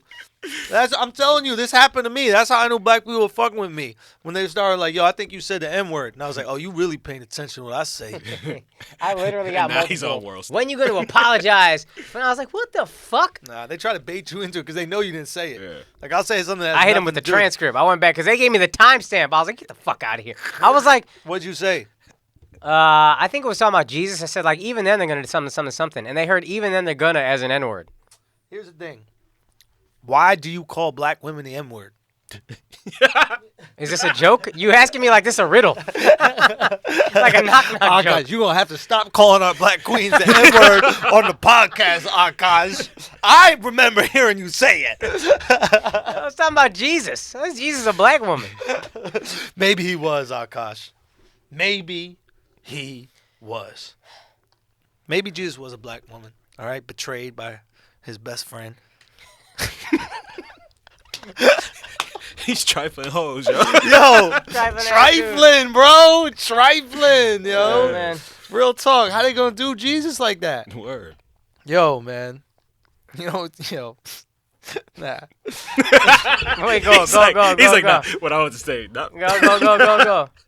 All right. I'm Look sure at this has been stories. said by comedians. Yeah. But I do find something funny about the fact that, like, Jesus was a carpenter and, like, carpentry really killed him. Yeah. You know what I mean? Yeah, Like, you know what yeah. I'm saying? Like, it was like, and what if he told these motherfuckers how to make them? Like, what if they wanted Jesus out for a minute and they're like, yo, what should we hang him on? You know, or put him up on? And then, like, they're like, we got to do it on a cross. And they're like, yeah, but we don't make it good enough. Who's good at making crosses? And they're like, yo, Jesus is. And then what if he, like, taught them how to... Nah, all right. I'm just saying, it's just workshopping. I'm just workshopping shit here. You know what I mean? Golly. You think before he got up there, he was like, this is uneven. Shit ain't even good. Son, that's why Ain't they put it even through the well-crafted. feet and the hands. They were just going to do one or the other, but they're like, nah, you going to criticize? Oh, you going to criticize now. All right, give him another spike. Give him another Shoddy spike. ass craftsmanship. That's the biggest insult. I'm gonna get splinters on this motherfucker. Oh, fuck. That's probably why he made the cross part of the Christian religion. He's like, I'm going to show y'all how to make it straight. Oh, is everybody tuned out yet? Yo. Okay. What were you going to say? My best friend's mom, black lady, Southern. You know Luther. Yeah, Luther's that's mom. why I fuck with Akaash. Luther's who? You fuck with black Southern girls? Yeah. Black Southern Your moms. best, That's your your best move. friend, man. I like that. Oh, okay. Oh, appreciate that. Only nah. Southern thing you like is slavery. Oh my god. Oh my god. That's how fucked up Alexx is, bro. Yo, you know what we gotta do? We gotta have you guys timestamp when Alexx says the N-word. Alexx, we need you to dial that shit back. Bro, when you send that shit to who is it? Who was it? It was you and it was you and Mouse or you and Kaz, I forget, but they were coming at you and you just needed it to Mouse. stop. It was Yeah, Mouse. it was Mouse. Like it's coming at you, blah blah blah. You like white women, this and that. You were like, listen. You hit that shit hard, like to let them know. I am a black man in America. Oh, fuck. Oh my god. What you were saying, Akaash? You were saying? It's just a funny joke. My friend's mom said, a black Southern lady. I said, "You think Jesus was white?" And she goes, "Come on now, Akaash. You know, if Jesus was white, they wouldn't have had him carrying his own cross and going on." Shit, Jesus is Mexican. Oh. You think Jesus was Mexican? Yeah. Wow. Wait, why? Only way I'd believe Jesus is Mexican is if they pulled up to the cross in a pickup truck and he hopped out the back of it. Oh man.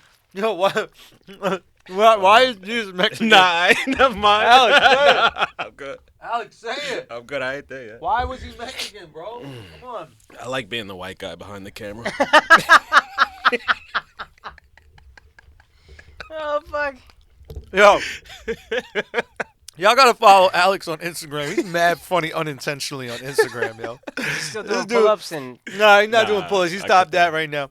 But he does this really funny shit, like where he'll like takes pictures of people complimenting him, and then he'll like downplay it, and he'll be like, "Yo," they're like, "Alex, yo, you the funniest one on the podcast," and then he'll do this shit where he'll be like, "Man, I'm just a cameraman."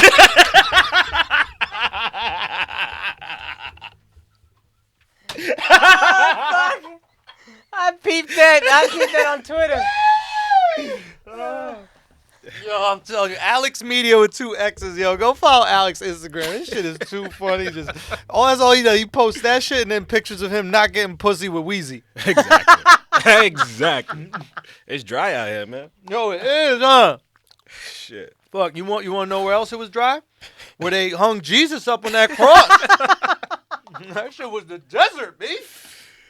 Oh man. He knew it was gonna happen though, right? But it had to happen. Did he tell the future? He's not a sorcerer, fam. He's not a gypsy, He dog. dressed like it. He's not a fucking tarot card. He dressed like it. What you mean he not tarot? He is. He is. How do you know that Judas was going to do that? How do you know the water was going to be walkable? That's God's son, fam. He knows these things. So he knows the future. And he's not a fortune teller. He's more than a fortune teller. What? That's God's son, fam. I didn't say that he wasn't more. I just said that's one of his It's superpowers. like saying, He could walk on water. Can Yeah. you? no, I'm not God's son.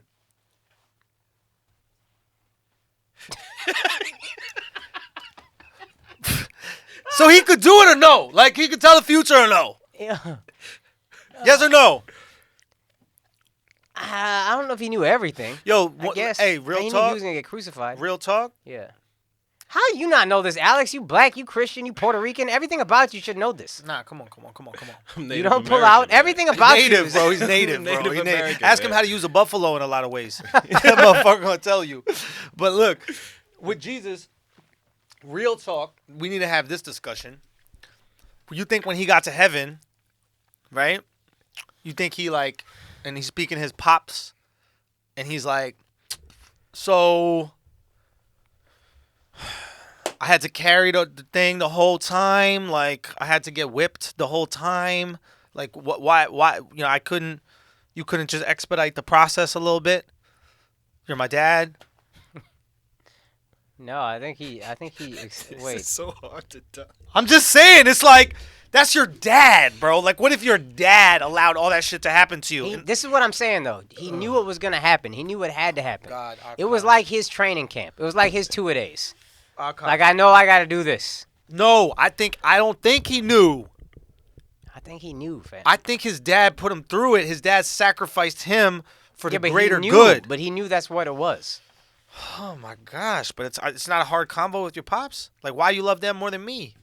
I think. Wait, aren't there parts of the Bible where he's asking Alex? I'm looking at you Yo, Yo, I don't get why Yo. you're looking at me. Look at this guy. yo, because you're black and Puerto Rican. I gotta ask Carl Lentz to come in because we gotta ask Carl about this.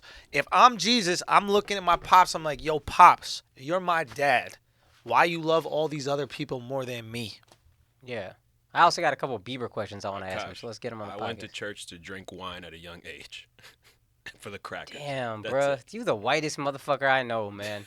Who the fuck They like- let you drink wine at a young age at the Yeah. church? Yeah, when you get at my church. At your church? Yeah. When What you was go the up name for of your priest? The blood and the body and shit. What was the name of your priest? I bet you we're taking the body of Christ.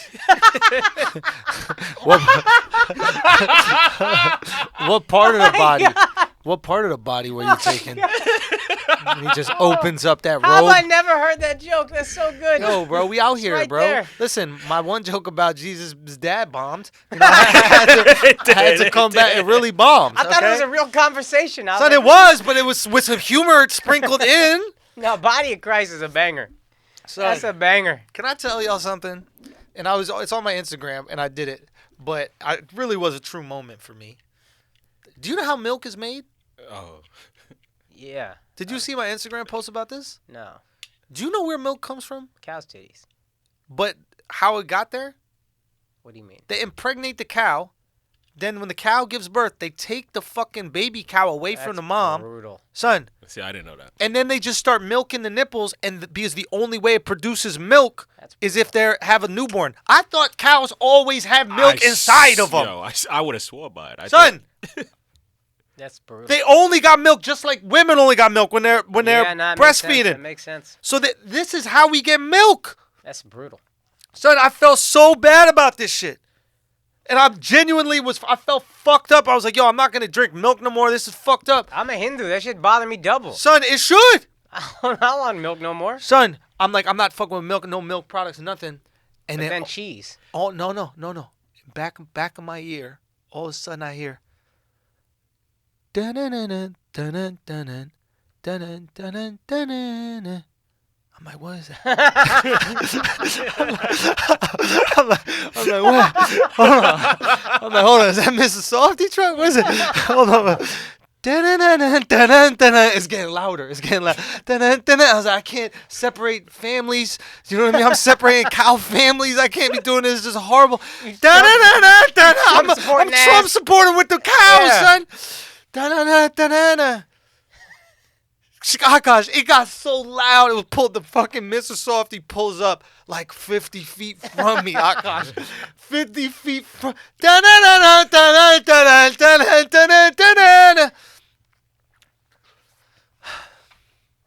Swirl with rainbow sprinkles. Son, I had to do it, son. I had to go swirl with rainbow sprinkles, Akaash. I couldn't hold back. That's what I was thinking about was nachos. I was like, you just give up nachos like that? Cheese. You know what I mean? But can you do cheese with that other milk? The powder shit? Nah. Is powdered milk... This is probably the dumbest question. Yeah. Powdered milk, does that have any remnants of milk? Hold on. I heard it coming out. I was like, oh, fuck. Hold on. Oh, I'm going to get crucified. Hold on, buddy. Hold on, little buddy.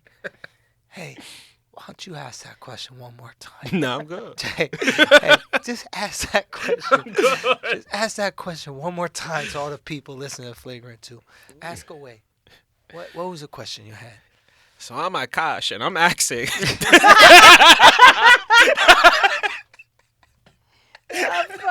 That was your me? I feel like you still sound more masculine than me.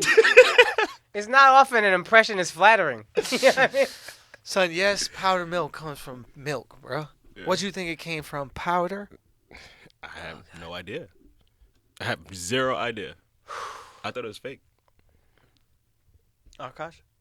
Should we do an ad? I got to piss. Oh, my God. We need to do that. Oh, but just one thing. Go. I don't think cows have to keep having babies. Once they start making the milk, as long as you keep pulling from them. Nope, got to keep having babies. Yeah, so then how do the mothers who breastfeed their children till like 14? Those tits just keep making milk as long as you keep pumping. No, because eventually cows stop drinking the milk. And eventually they'll just start eating the grass and that kind of shit like that. No, but once the cow has the babies for the first time, yeah, then the farmer just keeps pumping. No, but it doesn't work like that. No. They have to keep on inseminating them.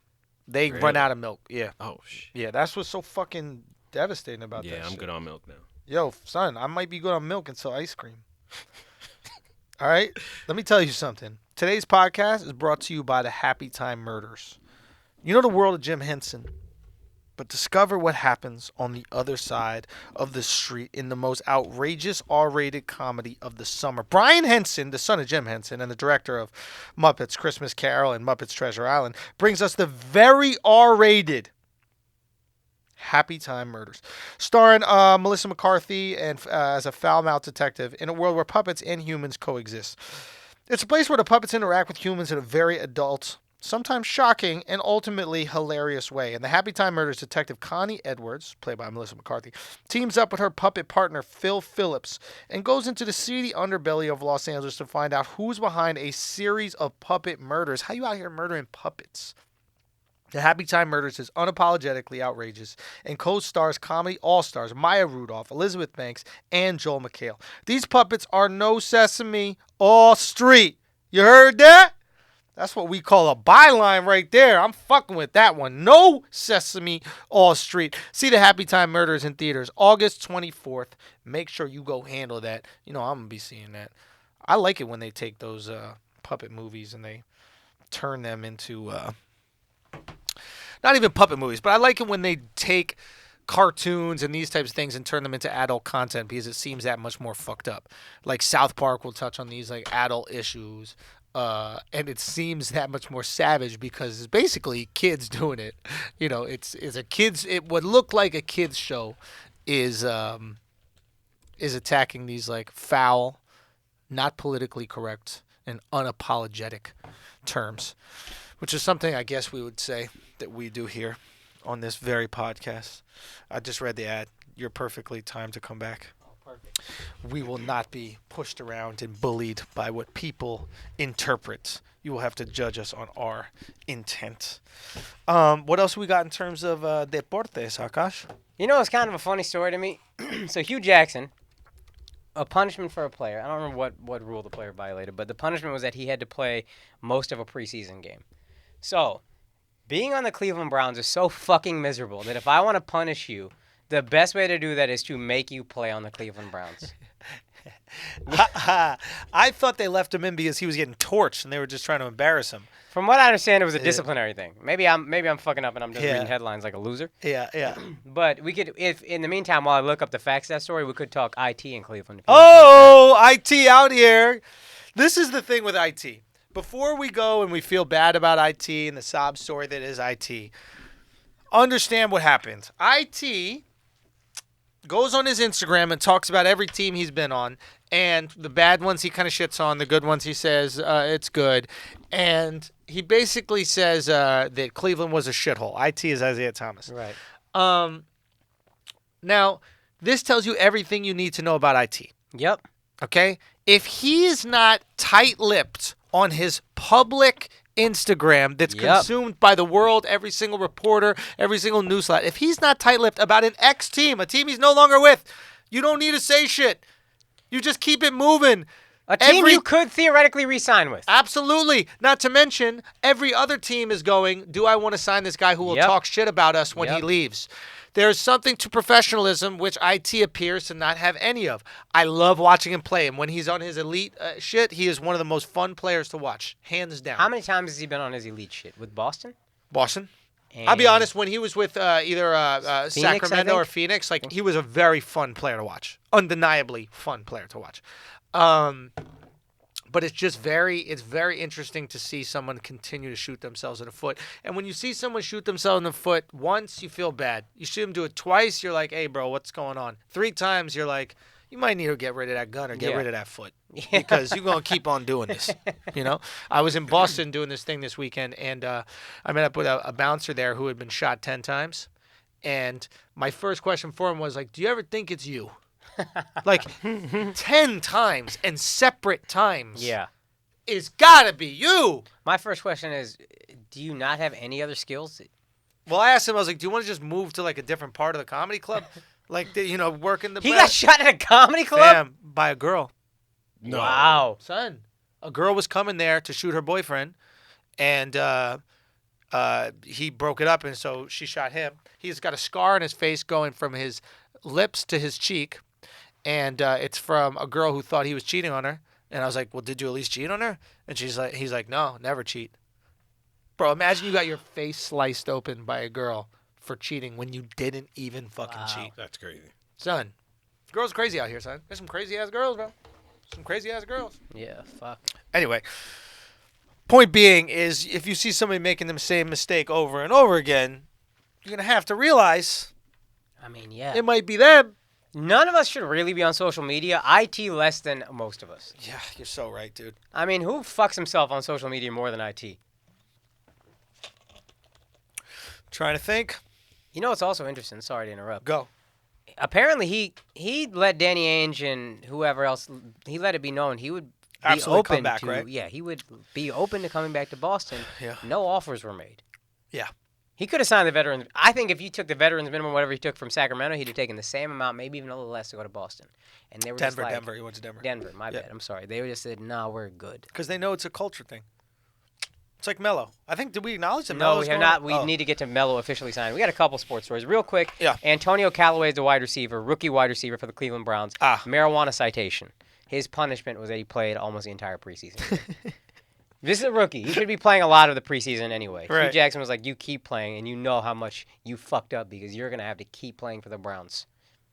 That's how much playing for the Browns. IT is kind of right, is what I think. In that what? Cleveland might just be a shithole through and through. I mean, you know what I mean? I like how you put that together. That was good. If my punishment is I got to keep playing the game I love, think of how much it sucks to be on that team. Yeah. It's like going to a shitty comedy club every night and someone's like, your punishment is that you got to do an hour on this stage. On that stage. All of us would love to do an hour. Yeah. This club must suck dick Yeah. that we got to do an hour on this stage. Packed house. Son, while we're talking about comedy, I had the most authentic comedy experience I've ever had in my entire life in Boston, dude. What happened? I went to this show, and it was in the basement of a house, like people's house, like a house people lived in. Right. And they kind of renovated the basement to like have like a place for comedy. And it's just like a shitty carpeted floor, some like lounge seats, not lounge seats, like some like outdoor, like you sit in the sun seats. I don't know what those are. Okay. Some camping seats, Right. whatever, you know what I mean, just some seats.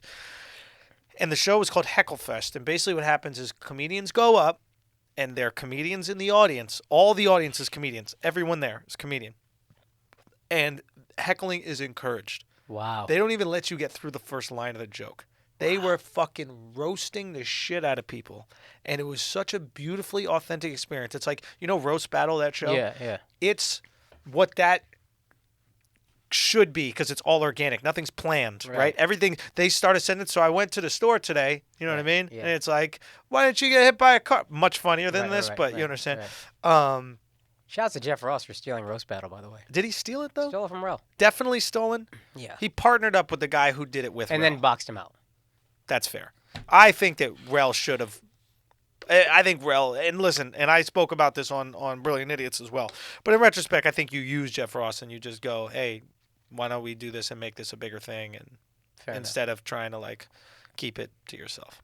Fair enough. That's because Jeff can get these people on as guests. Like Rel is the homie, though, so I'm going to have Rel's back. Oh, I'm having his back right now. Yeah. And when I talked to him on the phone, I was like, you should use it. Yeah. Why don't you use this opportunity? Right, There's a right. reason why you No, I know people you in. keep the same energy. I know. You know. But Akaash, it was such an authentic experience. I thought one of the coolest things about it is, one, I went up and they went at me. And this is a bunch of guys who are probably, a lot of them, open mic level. Right. They have no business doing it. Yeah. But they did, and I respected them for it. Yeah, of course. Because it was nice to feel just like a young comic again. Yeah. You know, like you don't want it. You don't try to open for me. You're not trying to do anything. So you're just putting me in that same position. I went to this this Desi Comedy Festival. That's Oh, yeah, I'm yeah, going in to San do all Francisco. brown things. But the Yeah. coolest shit, and that was actually part of it I didn't even think about. After the shows, all the comics will go out and eat Indian food. Good. The host will pay, like the guys who put it together will pay for it. And it was just dope. First of all, like I got my ABDC thing with 4 comics. But it was cool just having a bunch of Indian comics just mobbing out a restaurant. Yeah. But also there was like, that's what we used to do every day. You, me, Blau, Derek Gaines, whoever. Sure. We would go after shows and just eat and just be fucking idiots and bond. And as people get more successful, that gets way more rare. Yep. Because everybody's just busy. Yeah, less time. And it was just like, it felt like that again. Like, oh, this is what it was like at the beginning. Yeah. Everybody's just hanging out. There's no pecking order. And nobody was making money. Yeah. You know, nobody had any responsibility besides but be funny and just enjoy Yep. comedy. And there was a lot of great nights and a lot of great bits were in that way, to be honest with you. Yeah. You know, I miss the comic. Like a lot of times we hang out, you know, through work. Right. But I miss the no work comic hang because I think a lot of tags for jokes get developed through there, like premises get fleshed out. Just You know- persona gets developed. Yeah, but it's like Everything gets developed. I should put more time to that, and I should dedicate more I time really to think that. in that sense you blew up a little too early. Like, Interesting. So for those who don't know, the Comedy Cellar is like the mecca, and they've started passing a lot more comics. Right. I need to get in there. I'm whatever. But point is, Andrew got passed back when they weren't really passing anybody. So all of the comics at our level were still kind of just, you know, barking outside, trying to get shows off the ground on our own or whatever. And then Andrew's at the Cellar, and that's great. And you got funnier faster. But then there was a certain camaraderie you missed out on when it's like those nights where it's fucking negative 10 degrees outside and we're still out there trying to get a show off. Sure. And then the only fun part is when we go eat afterward. There's like Sure. a camaraderie that builds. Yeah. So worth missing that. Oh, so worth it. So worth it. I'm So worth it. never going to argue that that's the one thing you missed out on is just some of the comedian friendships that It's formed. funny. I was talking to a buddy of mine, comic Will Noonan, after the Basement show, Mm-hmm. and he's like, he goes, and I'm like, dude, this is the most authentic comic experience I've ever been part of. Just as raw comedians Right. being together and, Yeah. and entertaining each other. And I think what was so great is that the audience was actually the comic, and Yeah. the person on stage was the audience. Right. Like it flipped, Oh, shit. right? Because Yeah, everybody, it's rarely do you do comedy together, Right. right? Yeah. But now the audience was kind of acting as one Yeah, like an improv group. Yeah, but instead of like I'm feeding you a line, it was more of like an army attack. Yeah. It was like an assault. Right. But like we're all gonna assault. Right. We all have the same goal. Yeah. It was like roulette. Yeah. You know what I mean? Let's Yeah. all win together, Yeah. type of thing. So did you get roasted? Yeah, I went. How'd you hold up? Oh, they fucking got me, man. Yeah. They fucking destroyed me. And What's the funniest thing someone said? oh god, the first thing they said when I went up, the first line was Nose. "Hop off Charlemagne's coattails" or something like that. Oh, The damn. first line. Oh, And I'll damn. say this. I respected it because it set the tone. My boy Will Noonan said it. He was Right. my buddy, so he had the most like. okay. But he went with like the thing that they would consider. Off You know, I have limits. no ego. I don't give Yeah. a fuck about these things. But Right. it made them kind of comfortable just going at some Yeah. shit. You know, another guy said something funny. He goes, I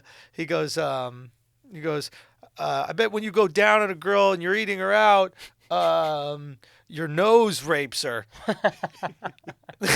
Like the nose would penetrate without, yeah, because it's absolutely. so Yeah, big, yeah. you know, That's super without her funny. consenting to my nose. And I was like, oh, that's pretty good. Then I'm on stage and and I'm sitting down, and they go, stop taking Patrice O'Neal's stage posture, right? And then someone else goes, take his death.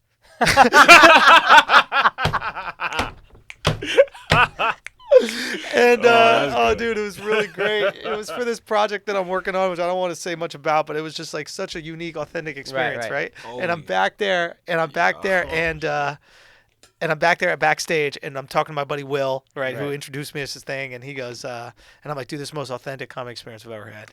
And he goes, you see, this is why I don't leave Boston. And I take a Yeah. moment, and I go, Nah. oh, I'm still leaving Boston Yeah, in for a sure. fucking heartbeat. Yeah. We're in a basement. fun. Like this is a lot of fun. It's fun going to Cancun. That's why for a we weekend. sell out. That's why I would sell out. Everybody has a price. We're all ready. Yeah. So Melo to the Rockets. That's Yeah, what we're yeah. supposed to Let's talk do about. Melo Rockets, and then I got to run. I got a basketball game. Okay. Yeah. So is there any team that did less for themselves in the offseason than Houston? They lost Trevor Ariza and then got the antithesis of Trevor Ariza. They lost a guy that's really going to help them beat the Warriors, and then they got a guy who's not going to help you beat anybody. Yeah, it's like it's Olympic Melo Yeah. was 12 years ago. yeah, we're not doing Olympic Melo. That's a dream. That's a pipe dream. There's something to the idea of, hey, what happened in that game 7? You know what it was? We got tired and we didn't defend as well as we should, Right. and we were missing threes. We should go out there and get somebody who's in horrible shape and can't hit threes. Never cares Right? about defense. At all. Like the one thing that kept them in the series was the D. Oh, yeah. The 3 and D. They might be better against other teams, maybe. There was an argument like Trevor Ariza wasn't actually that effective against other teams, like the plus minus or whatever. Oh. As a team, the team was actually better without him on the floor. But first of all, I never really trust these super advanced. You can make stats say anything you want to. Right. But also, you are not playing the rest of the league. Your GM has said explicitly, Yeah. I am obsessed with beating the Warriors. Not Yeah, winning yeah. a championship, Yeah. beating the Warriors. And so you took off the guy who gave you the best matchup against the Warriors. Yeah, defending multiple positions very well. Him and PJ Tucker played great, Yeah. but I think Ariza was the most important one because he's Yeah. the most versatile defender. They do have what's his face still, They kept Gordon, they kept PJ Tucker. and then they kept on a 1-year deal the guy who was from Houston. He had cornrows. Oh, Gerald Green. Gerald Green. No. Now here's the thing about Gerald Green. He is an athletic defender. He's not as good as, and he's not as disciplined a defender Yes. as Trevor, but they still have an athletic defender, and he's a capable 3-point shooter, right? So I think what happens with I think their mentality is, okay, we don't have Trevor. We have somebody who is not going to be as good as Trevor, but someone who can at least fill that role. I don't think they try to fill it with Melo. Is that fair? Yeah. I don't think no. the goal was, okay, no Trevor, bring in Melo. I think Right. the goal is, no Trevor, slide in Gerald, Right. and then we'll find minutes for Melo. The question is, where does Melo come off the bench? He's not going to allow it. If he comes off the bench, this is a good signing. Will he allow it? No. I don't think so. Bro, This is his best chance. If he doesn't come off the bench for this guy is just not even, he's not worth anyone's time. I don't think he's coming off the bench. I don't think he is either. Why would D'Antoni okay it? You know what you're getting. You know it doesn't I work don't for your know. offense. I don't know. Apparently he said he's a better fit on Houston than he was on the Knicks, but I don't know. Let me ask you this question. Okay. Trevor Ariza, you let him leave. So let's look at the rest of this team. Okay. Chris Paul, Yeah. James Harden, Yeah. Ryan Anderson, Yeah. maybe PJ Tucker, but I don't think so. Okay. Eric Gordon, whoever the fuck else they got. Okay. Mbah Mute. Yep. Any of those guys won a championship? Have any of those guys been to a finals?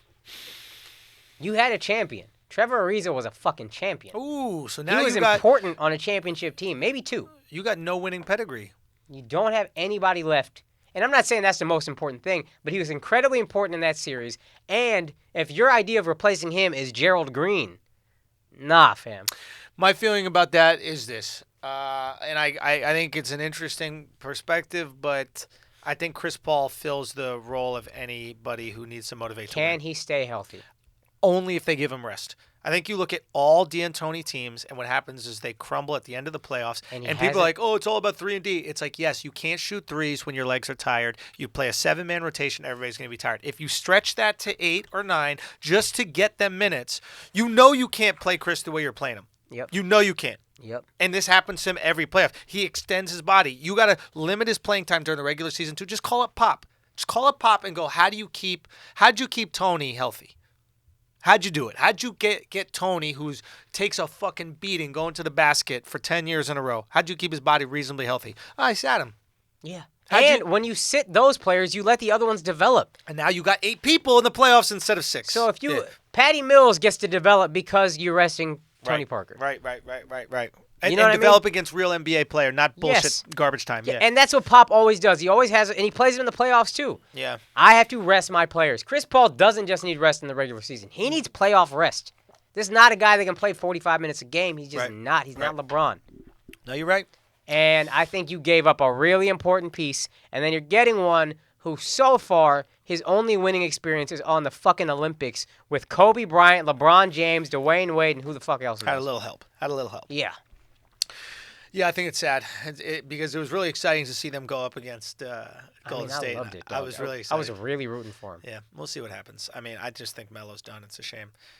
And it's a real shame because he is very gifted at that one-on-one ISO ball, get you 2 points. When Yeah. you see him play these like little one-on-one pickup scrimmages and shit like that, he's unstoppable. It's amazing to see his game, right? It's like he can pull up, he can hit. But it just doesn't fit into what the NBA game is anymore. I've never thought he was a plus player.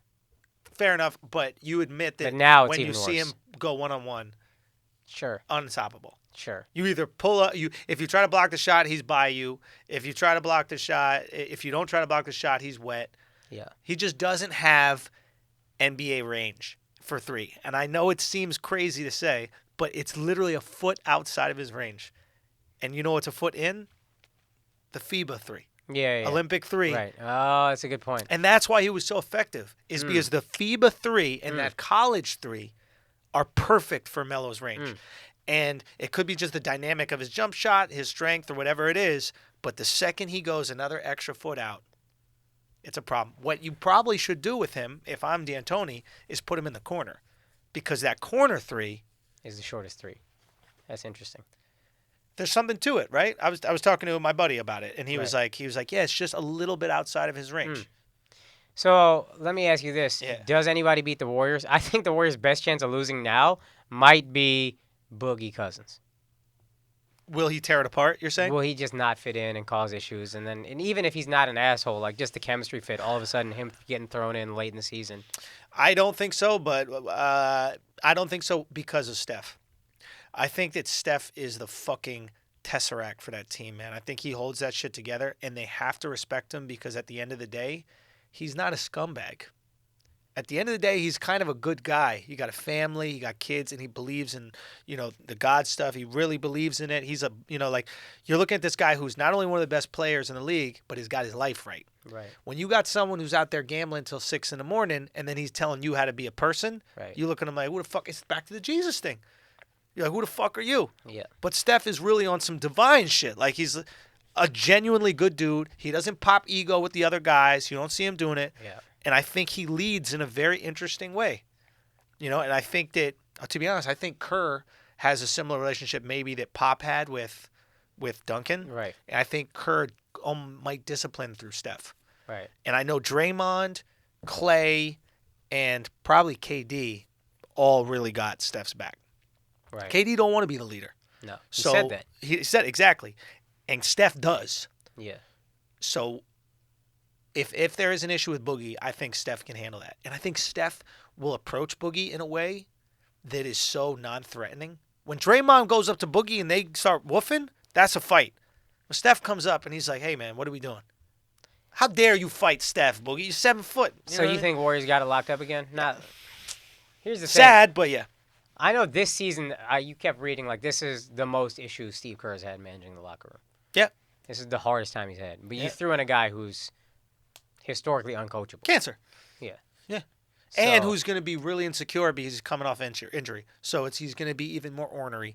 He's going to be even more sensitive. Right. And I think, listen, if he comes back and they're still winning, he'll whatever. But if they hit a rough patch, then he can start voicing his opinion a little more. Clip. He's so cheap. That's the other thing with him. He's so inexpensive that they have leverage. But I understand the leverage of he's cheap, but also it's so tantalizing to keep Boogie on your team. He's so fucking gifted. Sure. But Do if you he's, still just clip? Is it that easy to just go, I think nah? that they would clip him in a fucking heartbeat You might be right. and that's what they'll say because the only reason he's there is to rehab and get a ring.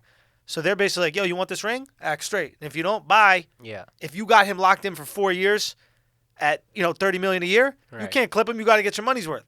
For $5 million, you're not fucking up the locker room. Get it together. This might be the first time in his career that someone has leverage over him. Right. So he might have to act right. And I'm sure Kerr's probably looking forward to it because he finally gets a chance to coach.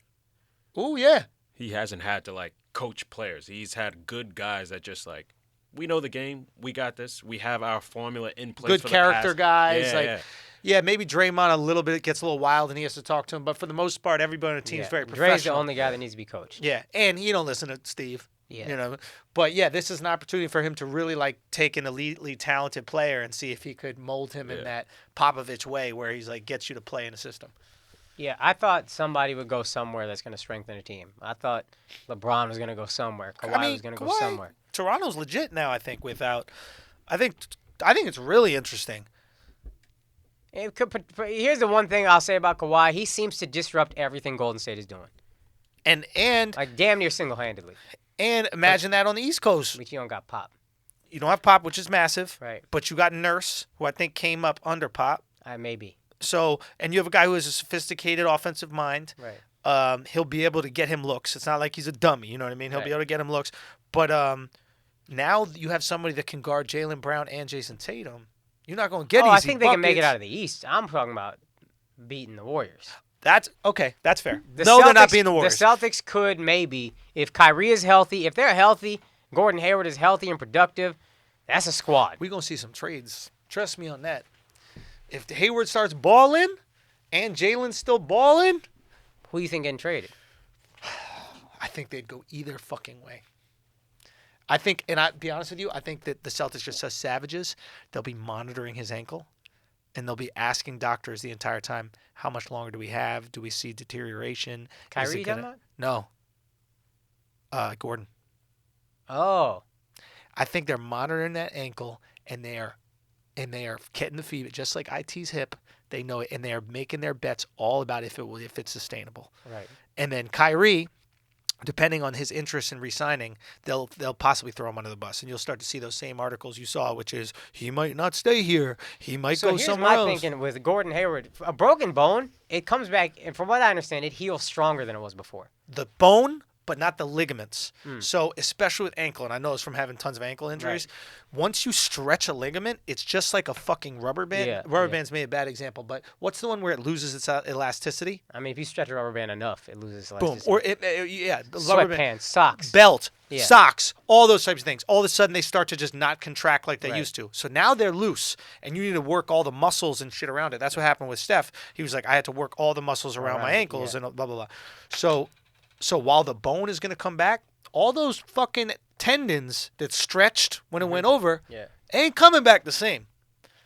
So I think it's one of those things where Celtics monitor it very closely and go, okay, is it working? If it's not, bye. They're fucking savages. It's a Patriot way, bro. Yeah. They don't play up there. Who they pull for though? Picks? More picks? I don't know, dude. At a certain point, you just got picks coming out the ass. What are you gonna do with these things? I think the way Danny Ainge built the most brilliant fucking team I've ever seen in basketball history. Like he got the Herschel Walker trade of the NBA when he traded KG and Paul Walker. Paul Pierce. But yeah, Paul Walker did. But I just don't know. At a certain point, you got to trade for stars or go get it. Like go get the thing. This is your year. Yeah. No, I'm with you. Yeah, I don't know who's out there, and I don't know what essentially is going to happen, but I wouldn't be surprised. Put it that way.